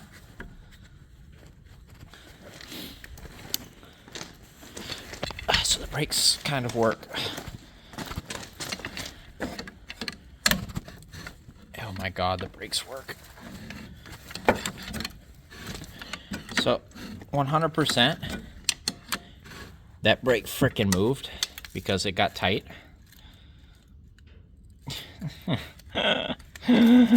Why? Why does that work? No. Anyway, we'll pop this off. I'll bring it back in when I get this off and up in the air, and we'll see what's all in there. I don't get it. I do not get it. So I got the tire off, right? And that brake was on. So I released it, you know, just spinning it. Check the fluid. I hit him again a couple times. I can hear something making noise back there. It's not fluid. It's springs. I can hear springs in that one. And both brakes went on, and then they freed up as soon as I moved it. Why do the brakes work? Why? Why do they work? I don't understand. The way the pedal feels, it definitely needs bled or something, but they turned on the fronts and then they released. What the heck? So, yeah, similar story here. That is a brand new rotor. Those are brand new pads. The red pads too on this side. There's anti-seize on the hub. It's a new hub. Anti-seize on the lugs. So as much as these vans got neglected for the last 20 years, when they were put away, they were done right at the time. The maintenance was being done properly. Like that hose that's a brand new brake hose 20 years ago. It sure looks new, right? You see that? See how shiny it is? Rusty over here and stuff, but everything is, so. What the heck? These are Chrysler strut bellows, or this one is. But why do the brakes work? Oh, there's a bone there. That's great. Anyway, we got to get this axle out of here. Let mean, it looks like an axle to me. Oh, there's raccoon parts down there. That's great. Anyway, that's got to come off. We got to get this cover off so we can get at the trans mount stuff. Oh, what else is new? How about the ball joints? Looks like somebody... They look brand new. I'm not going to lie to you. See that layer of rust? But you notice how there's, like, no rust on the edges of it? Like it had just been pressed in there and greased up? It's a greasable one. And the nut right there is brand new. And the rubber looks like new. To me, that looks like a brand new ball joint. And look at how shiny the paint is on the control arm. Is the control arm, is it a whole new control arm? Or did they just paint it or something? Or maybe the paint was good, because the van wasn't that rusty when it was parked, to be fair. But that kind of, I don't know. Yeah, that bushing is pretty bad. See that? It's got a tear in it. But the ball joint is definitely, I would say the ball joint has been replaced at the very least. And I think the nut's pretty shiny like that on the other side too. So it had new brakes, new wheel hubs, and new ball joints, perhaps. Granted, the back of this hub's pretty rusty, but all back here is rusty too. So, but it's pretty shiny looking, I'll tell you that much. See, that's anti-seize though, so maybe the hub isn't new. That shininess is fresh anti-seize, that's for sure. So maybe they just anti-seize the drum and the bearing isn't new, but the ball joint definitely looks new. Oh. Whoever did this work, they did it right. I appreciate them. They were definitely appreciating the next guy. Or, you know, well, not hurting the next guy, that's for sure. How's this ball joint nut look? The nut's on the other side, but that rubber looks fresh. It looks the same ball joint. Look how shiny that is. Did we talk about this side before? Yeah, brand new ball joint. Anti-seized and loose. This hasn't been driven since that was done. Whoever was in here for whatever reason. Say hello to the guy that did all this damage. There he is. I met his maker under the battery tray. Arrgh. Anyway, we're making good progress. I got the engine computer out now. Now we've got access to all this wiring to get it the rest of the way out.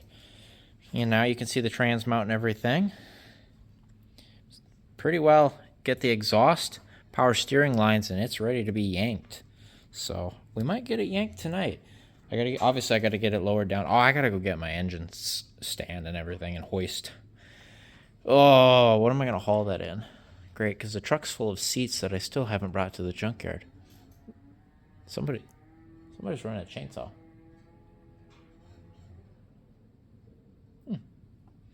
Anyway, we got a huge mess down here to clean up too. I broke the battery tray getting it out because the bolts were shot.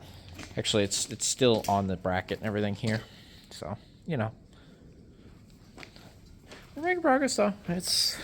I might have this engine out tonight, believe it or not. 1 day ordeal, that's nice. At least then we can get the trans out on the ground, get the engine out, you know, kind of separate the two, figure out what we got, what we're going to do. I did dump some trans fluid down there just for the heck of it, and it went down and it cleared out the whatever. All right, big progress update here. We have the entire engine wiring harness removed from the vehicle. There it is over there. I got to do some comparing. I think they're the same, if I remember correctly, based on how it came apart.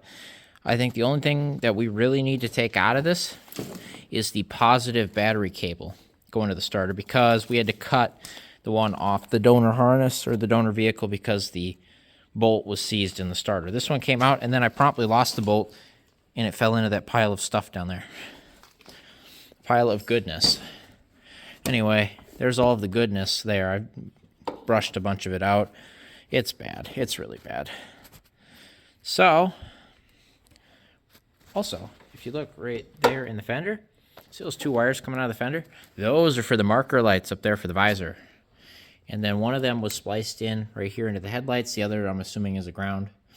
So I'll have to figure out how to get those wired up. But that would be nice to have those working. That'd be cool. So anyway, I got what do we got left? Got all the crap out of the transmission. That shift solenoid was bad. When I pulled the plug, it had trans fluid on the other side. So that solenoid pack is bad, if nothing else. But the trans is bad, if nothing else. We still got all the motor mounts in. I've got to get the shift linkage undone. We know it'll come off the linkage. We just got to try to get the bolt out for the bracket without killing it. And the power steering lines, and I believe that's it. Besides, I want to get the AC compressor out of there just for spacing and room. It'll be easier to get it lifted out of here. But we're pretty well ready to get it out. That's good. Okay, it's update time. And here's where we're at. Shift linkage came right off. That unbolted nicely, actually, believe it or not. Okay, got the exhaust disconnected. I just took those off with the death wheel. I was not in the mood to screw around with those. We'll just buy the new kit for $10. Also got this axle out. And I didn't have to do the tie rod. I just had to do the 2 strut bolts. Was able to let it down. I also pulled the brake hose bracket off. And that's good to go now.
Well, there we go. So what I figured here is I couldn't get the van dropped all the way down no matter what, because whether or not I had the jack out from underneath it, which I managed to get out, which was helpful in raising the van and moving it around, is that with this under here, the van would sit on the K-frame. So we were never able to get the van low enough to, or high, able to get it to where I could raise the van up high enough anyway. And not to mention, with all the accessories and stuff on it, it wouldn't go out the bottom. Also, it wouldn't go out the top without a lot of prying and rubbing. So next time, well, I just didn't want to go through the effort of trying to pull that thing off with it in there. I would have had so much more clearance if we pulled the water pump.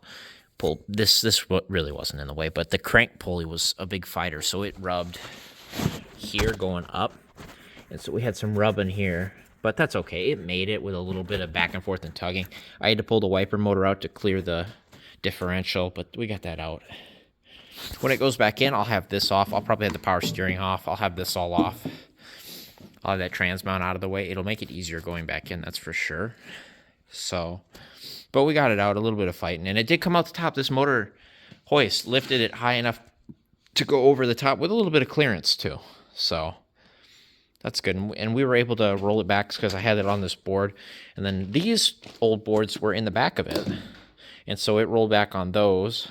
And we hooked it to the truck and used the come along. That made it really easy, actually. It rolled really nicely.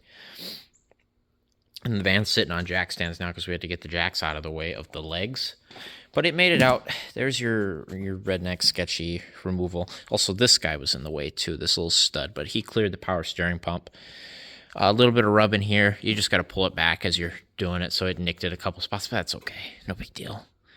We got it out. That's the most important part. And now we can go in here, clean all this up, while also fix this in some form. So I think my game plan is to literally leave the motor stand and everything where it sits. We're going to pull the transmission off of it. And I've got the motor stand right there. And we'll put whatever transmission we're going to fix onto it to, work on it. But the motor, I think I'm just going to leave hooked up. We can do just about everything here as it sits. And then when we go ahead and we want to pull the oil pan off to clean all that up, and that oil pan's dented. I actually ordered a new oil pan to replace that one because it's so dented and banged up. We'll just lift the motor up and do it that way and just do it while it's on the hoist. So that should be okay. That way we don't have to try fiddle around with getting this all sorted. We know where it's sitting right now that we can get it up, over, and in. So I think it's best to leave well enough alone and leave it hooked up. The way I hooked in is I hooked in here precariously. That seemed to lock in, and then I wrapped around the exhaust, which that always seems to work for me, except I made a mistake, and I hooked it under the heater core pipe, so I'll have to release this, get this back down. Hopefully we didn't mangle it too bad. Otherwise, who knows? Maybe this one's already routed through. I don't know. They usually can be, but we got it out. That's all I care about. Okay, so here's a good before. I got everything important taped up, I think. Pretty much. I'm going to go ahead and I'm going to spray this and soak this in super clean. And we're just going to go to town. I'm not going to pressure wash fenders. I'm not going to pressure wash the glass. I'm going to save that for later. We're just going to clean the engine bay while we have the engine out. Cross member, get all that oiled, cleaned off. Get everything good to go for when we put it back in. So I will save the rest of it for another day. But here's a good before. Also got this all tarped off so we don't get moisture in that we don't need to.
Wow, that cleaned up really nice. I did clean the windshield quick. I figured that would be beneficial.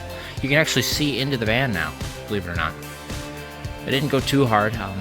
This is an actual Lund visor, by the way. When I was up here, you can read it. Oh, come up here. Stand up here and not fall and die. Look at that. It is an actual Lund visor. Part number 19016. Made in the USA. That's cool. So we're gonna get down here. Anyway, it actually cleaned up really, really nice. We knocked the tape off the main connector there, so I'll have to get the air compressor quick and blow that out. Knock the tape off that guy too, but I think it's got a drain hole in it, so whatever, it's fine. We'll blow it out. So that's really nice. Look at that. You've got something to work with here. Yeah, that's pretty good. And I did see I put water in here, and it did come down the drain on that side, which is what I was worried about the most. So it might be okay as far as drainage goes. So we might just leave the wipers alone as they're falling on their own now. That's crazy. Anyway, yeah, I don't know. Did we get any water inside? I did spray the roof, just knock some of the stuff loose. But I don't know if we got water coming in here. I don't see any drops immediately or anything running down the windshield, dripped on the hood. That's good. It's a good sign, actually. But it's clean. I didn't make that much of a mess, to be honest. It all ended up down there. So you got the cross member all blown off, all the dirt and debris that was on it. So it's all good. Very good. That turned out really, really nice. That was worth it. That was definitely worth the time to do that quick and get the pressure washer going. Very well worth it. Too bad it wasn't outside or I'd pressure wash the whole thing. But, Nope, that's an improvement. Look at how you can read those license plates. You couldn't read those before. Okay, it took some time quick, and I knocked all of the old wire harness clips out that we cut because we don't need those. I have them on the new harness going in, so I knocked all the other ones out. And I think that brings us to this point, which we need to disconnect the transmission. So to do that, we're going to start by raising this motor up a little bit. We'll get it up in the air here, and then I'll stabilize it in some form. We got to pull the inspection cover off. And when we pull the inspection cover off, we're going to go ahead. Oh, this thing's going to move forward. We want to undo the torque converter bolts. So I think I might be able to spin it. No, because we're going to hit the van. I guess I'll just keep going up. Up you go.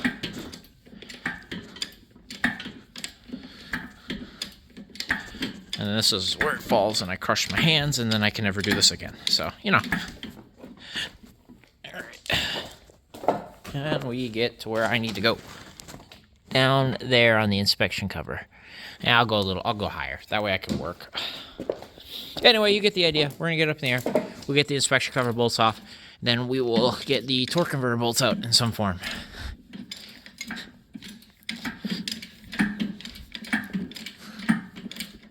Just kidding. I'm all done. It's rebuilt. It's going back in. Ha. Okay, what do you think comes out of the oil pan? Come on, socket. Okay, not too bad. And this one's in really good shape actually. And I cleaned the pan before we did this, so most of whatever contaminants were in here or not. But this drain plug's actually coming out really nice. Not rounded off. That's rare. All right, let's see what we got in the oil pan. Water and then sludge. Tiny bit of water. And a little bit of sludge, and then some really dark oil that needed changed. So a little bit of moisture, but nothing terrible. Yeah, it looks good to me, I think. Yeah, we got the oil dropped out of it. A little bit of water at the bottom, a little bit of sludge, and then it was black oil that definitely needed changed. But nothing outrageous. I don't see anything going on in there that would be of concern. So now we'll get the rest of the oil pan off. We'll see what's at the bottom of the oil pan. Probably a lot of sludge. But we'll find out. Back to work.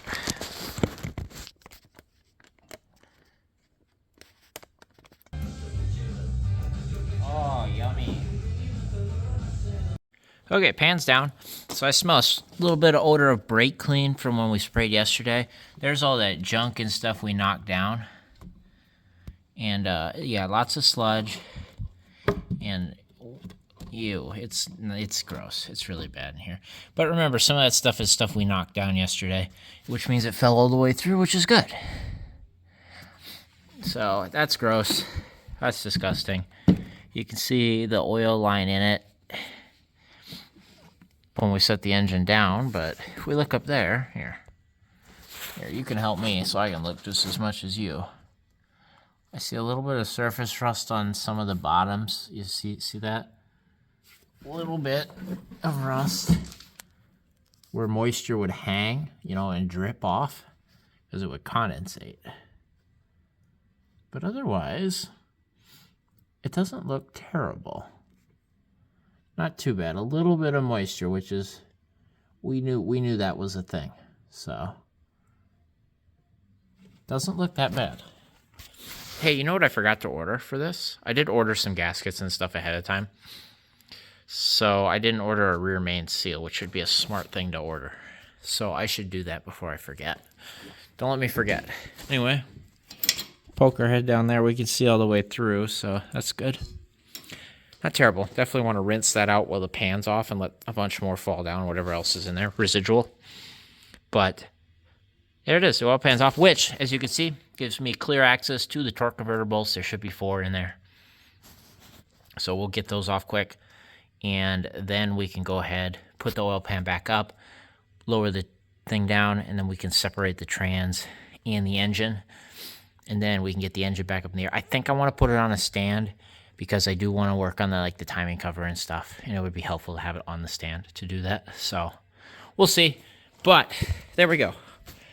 That's not the worst thing I've seen. So I'm not, I think we're okay.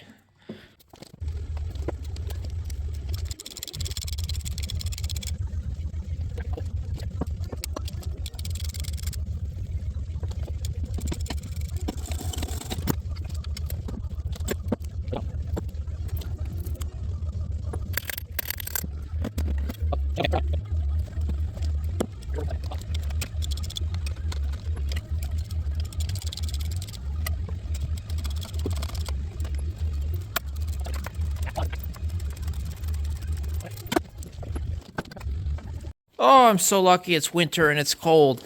There are torque converter spiders. There's 3 of them. There's 2 there, and 1 is escaping. He's over here. There's a lot of torque converter. I think there's more than 3. There's torque converter spiders, and I don't like it. Look at this. Somebody been here. Somebody been here. That's dated. And it's numbered and everything.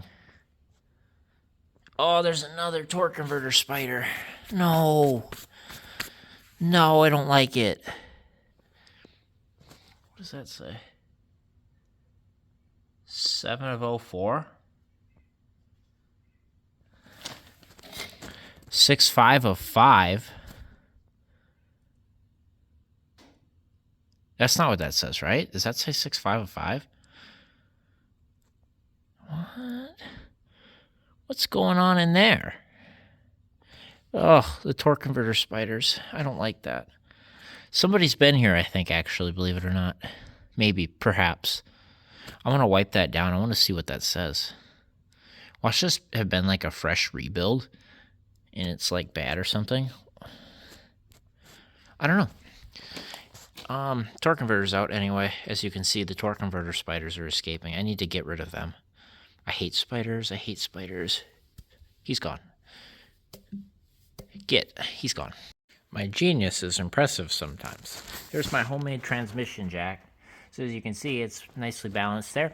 Then we put a board, and then I picked up, well, I had it lowered all the way down, picked up the transmission, set it up there, raised it, got 2 of the bolts started. 2 of these are through bolts, and 2 of them are actually threaded into the transmission. And we have a transmission on the stand, and I should be able to lower this and knock all my tools down, but also the transmission should stay behind. Guess it should. We'll grab these before they fall. There we go. Get this out of the way. Now we have a transmission to work on. So I'd like to drop the fluid in it, get the pan off, take a look underneath, see what we can figure out. I don't know how we would attack this, because this is buried so far in the transmission. I almost think you would have this upside down and pull the valve body out to get and figure out what the heck happened in here. I don't know. I don't know. I've never had one that far apart before, which, hey, this is a perfect one to figure that out on, is to just use this one and pull everything apart. Probably wouldn't hurt to have something below it in case I drop all the, like, the check balls or something to catch them all, you know, naturally. But yeah, it's up on the stand here. I figure I'll give it a little bit of time and effort, and I will crack into this one. Let's see what we can figure out here. Yeah,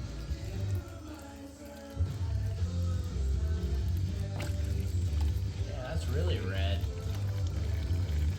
Interesting. That's probably the nicest fluid I've dug out of a transmission that I haven't serviced.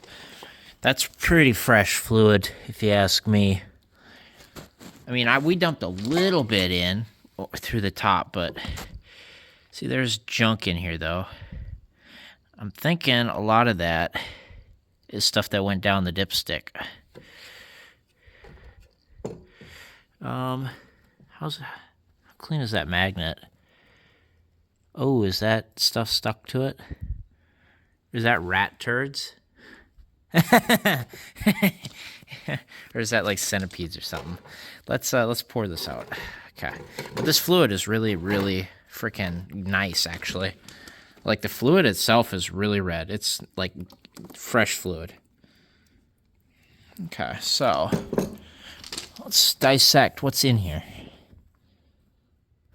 Those look like bugs. Yeah. So the pan's dented a little bit right there. That doesn't surprise me. Yeah, that looks like bugs. Like dead old bugs. A little bit of water on the bottom. You can see the separation here. The magnet has a little bit of metal on it, which tells me it was run after whatever happened to it. That's a bug. Yeah. Ew, it's still squishy. Gross. Sorry. It's got a gasket on it. Is it like a cork gasket? Yeah. So, I think it's a cork gasket anyway. It's a gasket of some flavor. What I'm saying is there's a gasket on here, which means somebody has at least serviced it before. So, yeah. So the fluid itself looks okay. I don't see metal in here. There is not very much metal on the magnet, which tells me I don't think it's been run all that long since it's been changed. So it was serviced. That's interesting. That's not something I normally see. Let's see if we can flip this thing over quick. We'll take a look at it top down. Here, put you guys on the tripod here.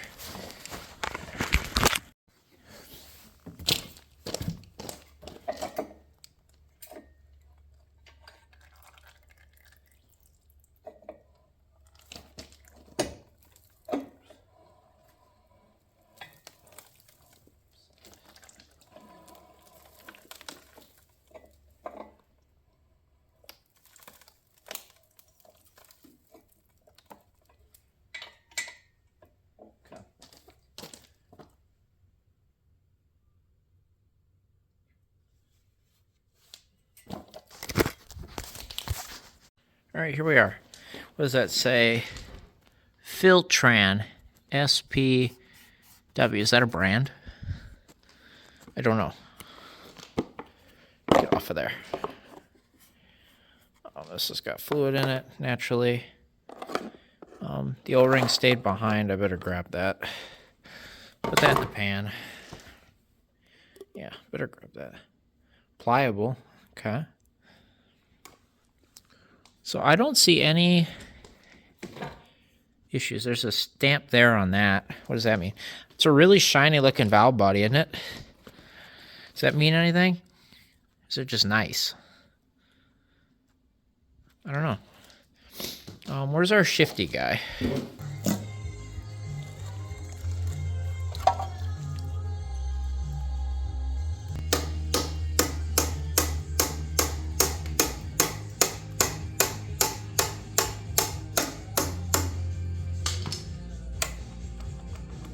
So we might be okay there, because I'm not seeing any real indicators of problems here. I wonder if we keep working this back and forth, if it might free up. It's actually going easier now. So, parking pile is released.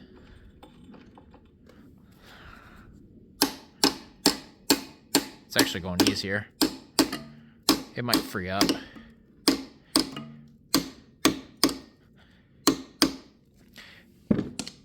It's just whatever shows the, detents or whatever, wherever it locks in, I can't feel that. Get to a point where I can wiggle this. Yeah, there we go. And I think it's supposed to float a little bit, so it doesn't sit in one spot and rub. So the pin does move a little bit, but I think that's normal. Just as long as it doesn't come out.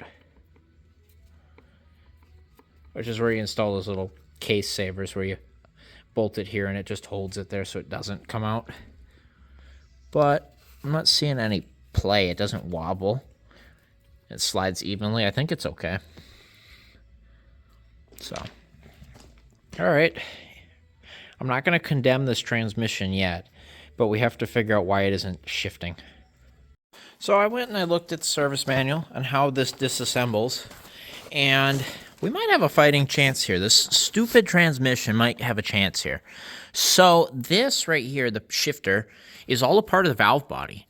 So all we got to do to get that out is, well, I'll pull this off, clean this shaft up best I can, and I think it's good practice to pull these sensors out right here. Get those out of here. One of them's the PRNDL switch, and one of them's the neutral safety switch. Get those out of there, because those read off a little whatever the guy is hooked to in there. Anyway, so we get this little bracket off, get these out, and then there's 18 bolts, not the stars, the bolts. Should be 18 of them. And we should be able to pull this out, and we should be able to see what's going on in there with that little guy. And it should also give us a good view underneath and if there's any other debris in the transmission. But I think also, before we do that, we're going to pull the shift solenoid off while it's upside down here. So none of the debris will fall into the trans. It'll just fall down here. Unbelievably, I think this transmission's actually got a shot here. If we can figure out what's wrong here and or replace the broken piece, you know what I mean? If there's something broke here, we can probably go rob parts out of a different transmission. You know what I mean? We figure something out. How about that? Or go purchase a bad core or something, you know what I mean, for like $20 or $50. I don't know what a core goes for, but. So I'm going to disassemble this. I'm going to get this valve body out, and we're going to see what the heck happened in here. There's a squirrel on the roof. Oh, shit. 100 grit sandpaper we're going to wrap around here. It's going to go to work. Nice. So, flip over here. Do it this way.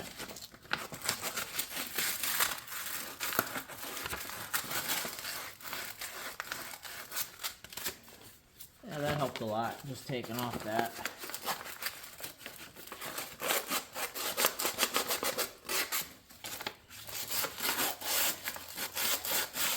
I'm sure there's a seal in here. I'm sure he'd be really happy if we didn't mess him up too bad.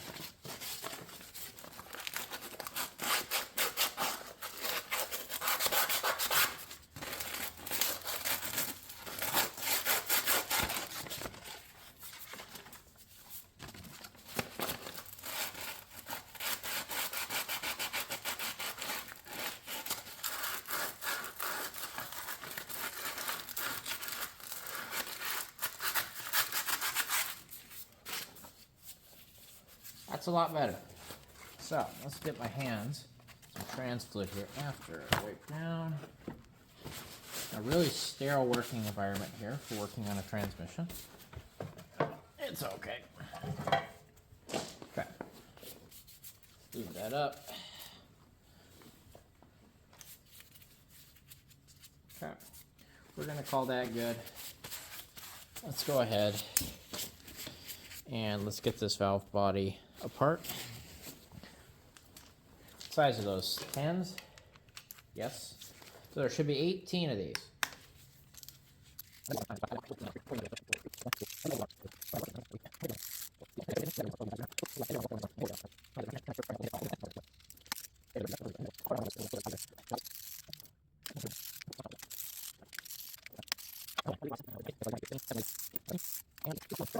I did that, and now I've got fluid dripping out of the hoses down here. So we definitely loosened something up. Okay. Clean it off.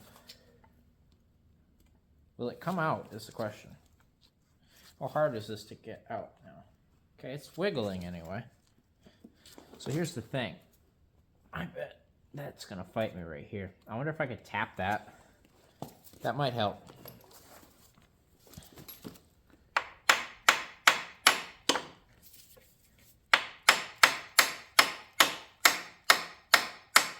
I think that's helping. I don't think I can round that off or anything. That did help a lot, actually.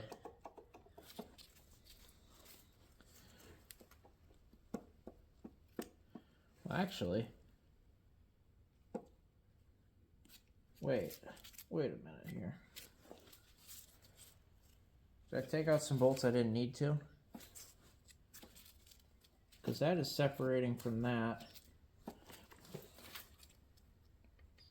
No, I think I'm good. Okay.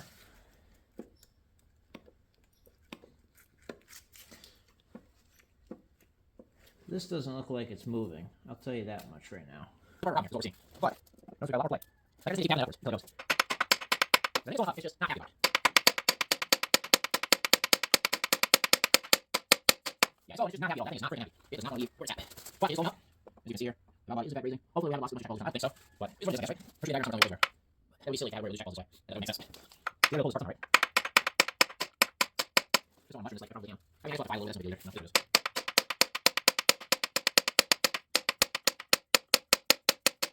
It's on. We'll do it. No. No, I think it's just stuck. So I think this is a problem here. Yes. No, I don't really much down here. Doesn't touch me a little bit though. I don't think I'm working. Okay, don't miss though. There you go. That's free. Now the problem I'm going to see here is that there's a mushroom mat. That will go up through, okay? So I'll have to grind this down like right now, which is really annoying, but we'll just... Okay. How far will it go? Okay, back up a little more.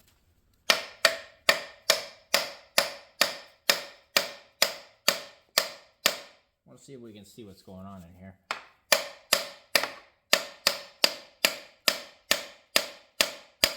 Okay, it's not quite free yet, clearly.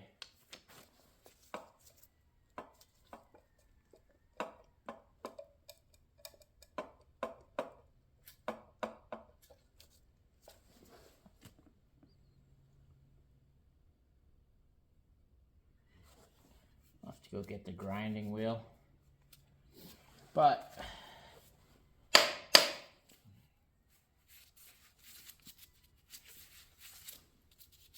need more fluid here. Not hurt.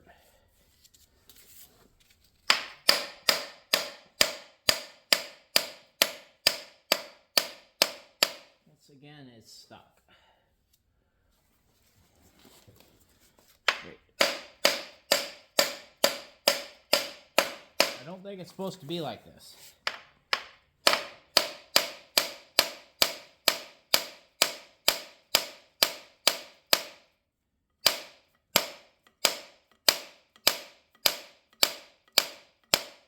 Yeah, I think that is just supposed to come up. So, can we see down there? What's going on? I see rust. Can you guys see that? No, maybe a little bit. I definitely see rust up there, or in there. See it? Yeah, see the discoloration? So definitely some rust there because there was probably moisture near the top of this. That's like the highest part of the transmission. So that would make sense. So, some sort of rust going on. Oh, shit. They said something about that, and I am messing up, you guys. We're supposed to remove something here, and I bet you we're fucking it up currently as we speak. Yeah, we are. So see that circlet? We better get that out of there. That's not how we're supposed to remove it. I think we're supposed to remove it over here somehow. But, whoops. Yeah, we fucked something up. Okay. Damn it, I skipped a step. Yeah, so something over here we were supposed to remove. And I don't know how to do that. Yeah, shit. Okay, we're not doing ourselves any favors here. How do I remove that? I don't know. I don't quite know how. Probably pull this pin out. I wonder if in our case we'll just remove that circlip and then we'll figure out how to do it the right way after. That's what I'm going to do right now. I'll show you what I'm talking about. So this is after they say to unscrew the whole valve body. They're talking about push park rod rollers from guide bracket, which is where we're at. Park sprag rollers down below. Park sprag guide bracket. Push rollers from bracket. Bracket, I think, right?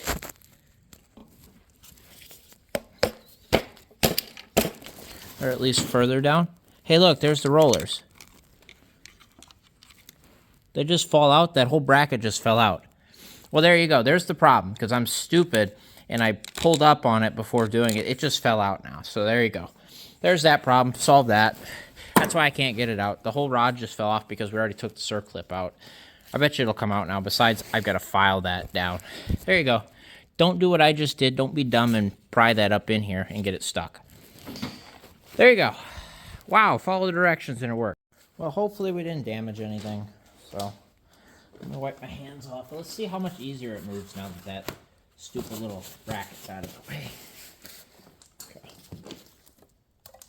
No, it still fights me. This, the shaft here, the shift shaft, or whatever you want to call the stupid thing, is still a problem.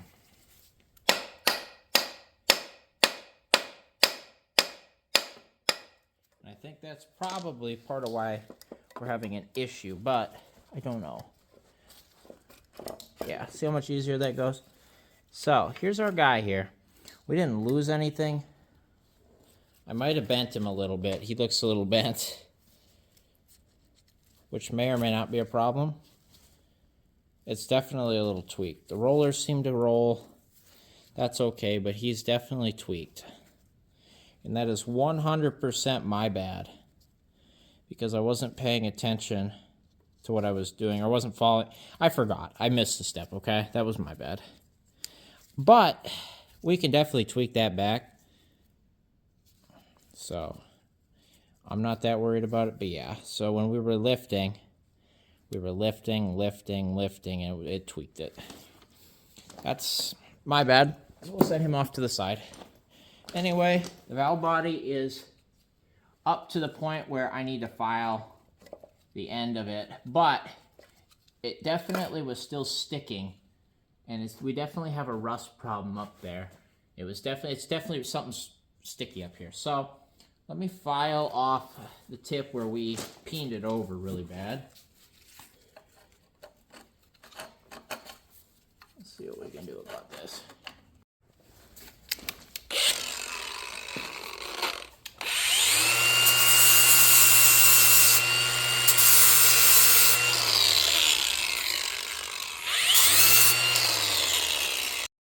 Now that we've got our shaft ground off, let's see if it comes out now. I might have to grind it a little more. It might be okay. By the way, I can feel it clicking in gears now, by the way. I can feel it clicking just fine. So that's interesting for sure. I think I gotta grind a little more. There it goes. Yeah, look how rusty that is. Okay, so valve body's out. That shaft is really, really rusty. So I think that's got a lot to do with what was going on. Yeah, look at this. It's fine. This is fine. So our problem was it was rusty. Look at this. So there's the gasket here. Look how much rust and pitting is in here. So I think it was literally just stuck. Why, when I hit it, though, I couldn't feel it, the detents? I don't know. But that's what's wrong. It's rusty. That's all it is. The shaft is rusty. So we're good.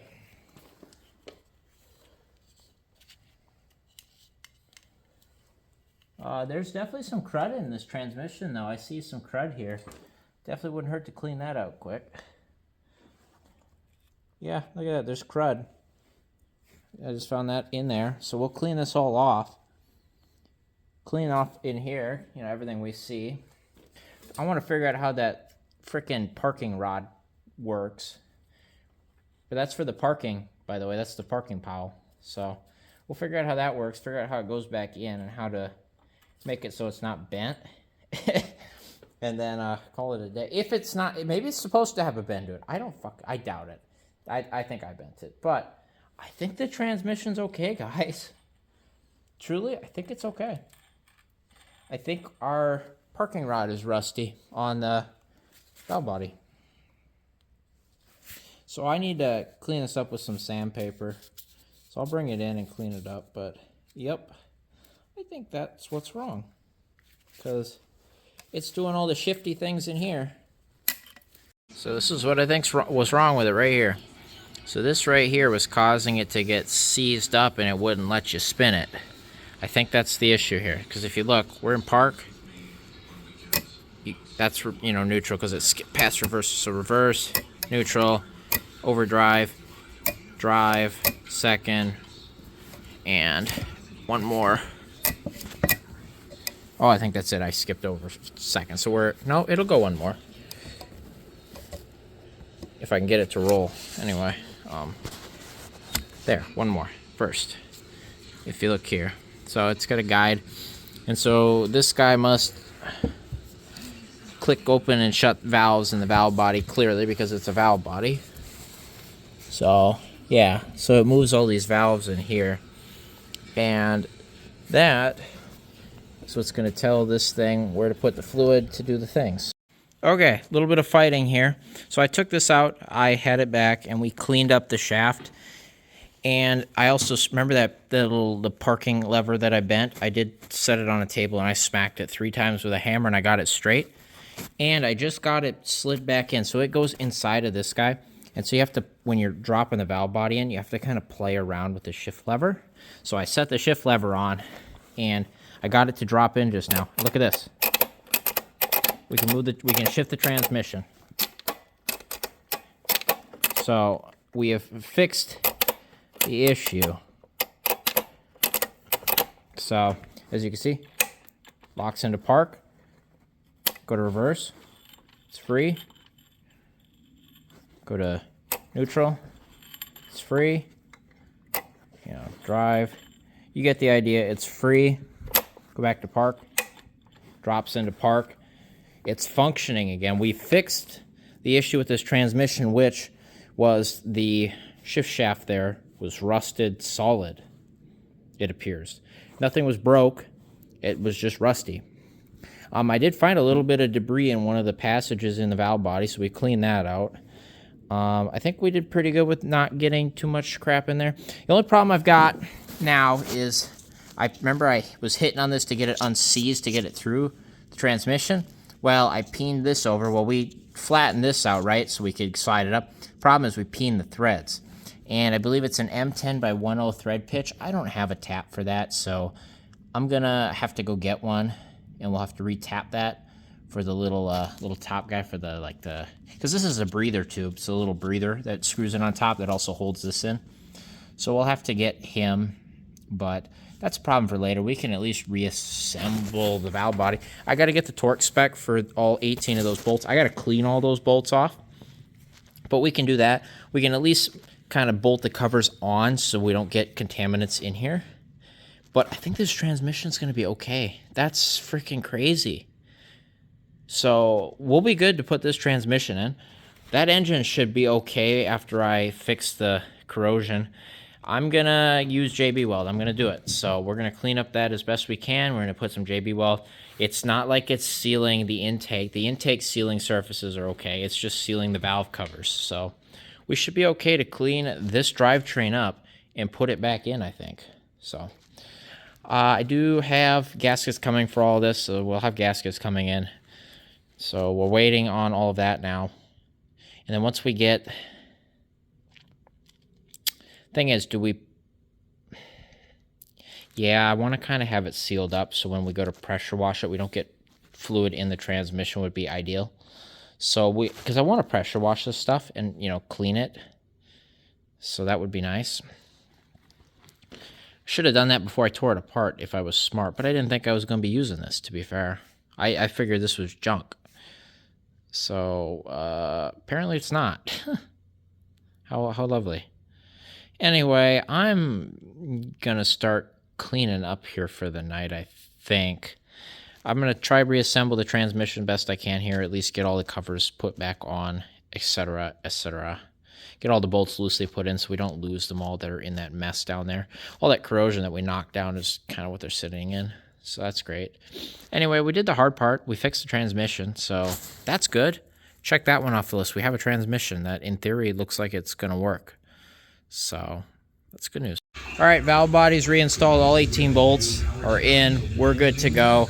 This thing freaking shifts. So park, reverse, neutral, overdrive, drive, 2, 1. Okay, I got the transmission all buttoned up. I only lost one pan bolt after I dumped those bolts over twice. And I had one, so I just went and grabbed a different one. Here's my plan. I don't know if I'm going to have another warm day in the foreseeable future. So I've got the pressure washer back out. I've got this all sealed up. I actually had 2 axles in the back of my truck I was going to throw to scrap. So I ripped the ends off and I used them to seal it up. I'm going to pressure wash this transmission just because I want to get it done. It's ready to go. Besides, I've got new gaskets coming. I'm going to order new sensors and a new shift solenoid. And otherwise, it's ready to go, I guess, right? So I'm going to pressure wash it real quick. I guess this seal's uncovered. I won't be pressure washing in there. That'll be okay. Besides, we got to pull the pan back off, so anything, I'll have the trans sitting up. Any residual will fall into the pan. That'll be fine. So we'll get the transmission pressure washed. I'm going to soak it with super clean here quick. And then I'm going to clean up, get all the tools out of the way, get my precious book out of the way. And maybe I'll even pressure wash the engine.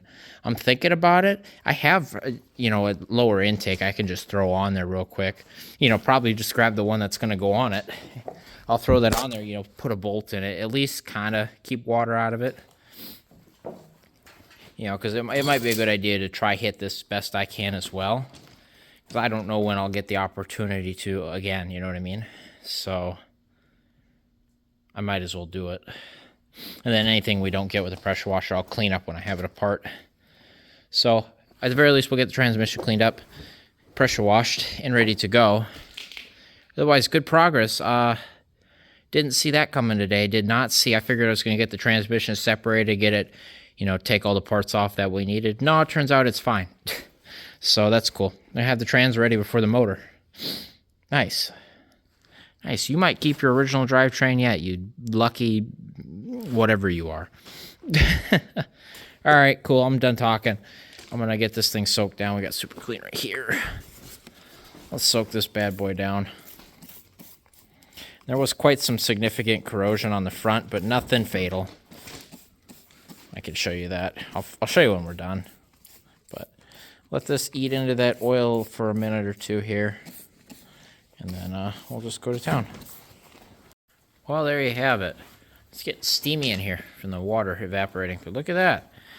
First time I'm looking at it under light. A little bit down here. Oh, no. That's just casting right there. A little bit of dirt right in there. No big deal.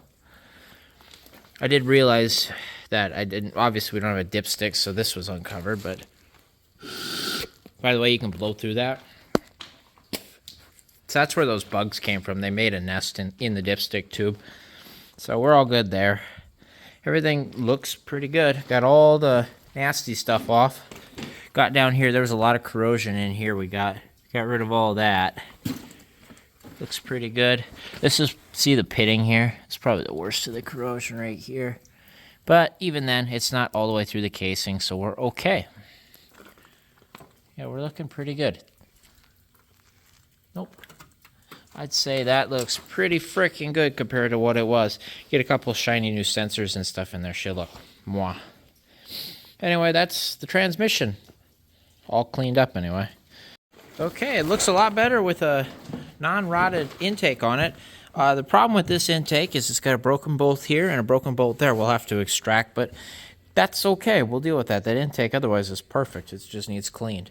I got 6 rags stuffed in. They're stuffed in far enough they block the fuel injector ports. Sure, a little moisture might soak through. That's okay. That'll be fine. These are unclogged. That'll be okay. That'll be fine. All the covers are coming off anyway. I think the only thing I might try to do is take this exhaust shield off quick.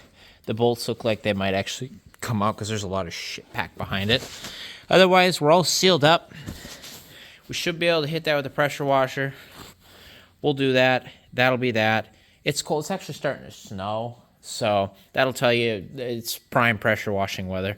Then I'll probably, I don't really want to dust all that off. I might come in with a rag and wipe it down instead of pressure washing. I don't want to get it wet again. But we'll hit this real quick. We'll get the engine cleaned up, and then we'll be looking really good. Just so we're clear, it is in fact snowing, as you can see it here. You can hear it on top of the garage too, as we're pressure washing. I'm kind of wet, but actually I'm kind of dry. These overalls are really, really nice. So anyway, we have an engine that's pressure washed. That was definitely worth doing. I'm glad we got that done now while I had the opportunity. Look at how shiny it is. That exhaust shielding was broken in half. We broke 2 of the bolts off. This one I didn't even need to bother taking out. This is the one that came out, so cool. Whatever. The only problem we're going to have is readhering the tube for the exhaust tube, but that's okay. I'm not that worried about that. But if we look here, obviously we don't get all of it off, but we got pretty well most of it. Most of that crud and all that gunk, thick gunk off of it. So if you look here, this motor was manufactured 7/13 of 90. It was 444-8030. 7/13 of 90. We have to look at the manufacture date on the van quick. But anyway, if we look here, the block looks okay. A little bit of oil up under the filter here. I didn't get all off, but that's okay. We got most of it. We can read everything now. Look at how shiny that orange Fram filter is now. pH 16. Got to get this heater hose off at some point. That oil sender's been there a while. Valve cover's looking pretty good besides the rust. Look at this new intake in here. Look how shiny and new that is. That's nice. Cleaned up really well. Oh, and I don't know if I mentioned, but I put the old valve cover gaskets back on, and then I had a sacrificial gasket in storage that I pulled out. I think on the box it said bolted down, used, never ran. I think I bolted it down and then something happened and I never ran it, whether I was leaking coolant or whatever. And I must have put a different gasket in, so I didn't reuse it, but I kept it. So there, that's our sacrificial gasket we used to seal that up, which keeps, water off the camshaft and everything. That's good. Pulleys cleaned up okay. They're a little rusty and everything, but that's okay. But they cleaned up all right. Power steering one cleaned up really nice because it's plastic. But look at all the shiny aluminum everywhere. Valve cover cleaned up okay. That head cleaned up really nice. The exhaust looks like exhaust. I don't see any cracks. That's nice. But who knows? Back of the block looks really good. A little bit of rust, or not rust, but caked on oil there. That's okay. That's okay. We got the timing cover pretty clean. That'll be nice to, when we're undoing that we don't have to deal with all the oil and everything. That's good. But it looks really good. So that's nice. These are soaked, so we will remove them now. So any water that did get down the intake has a chance to air out and dry out, hopefully. But it looks pretty dry. There. So now whatever is coated in water here is going to freeze overnight, so that's good. And that's all for this episode on this 1991 Dodge Grand Caravan SE that hasn't run or drove in over 21 years. Now we know what we have. We have a body that is currently missing a drivetrain, and we have a drivetrain that has been removed and I think is worthy of seeing if it will run and drive again. What do you guys think? You guys think that transmission's going to survive? What about that engine? You guys think I can make that work? I don't know. You'll have to tune in, hopefully, next week. And I think we'll see if this van will run and drive again after 21 years. So thank you all for watching. I will see you next time.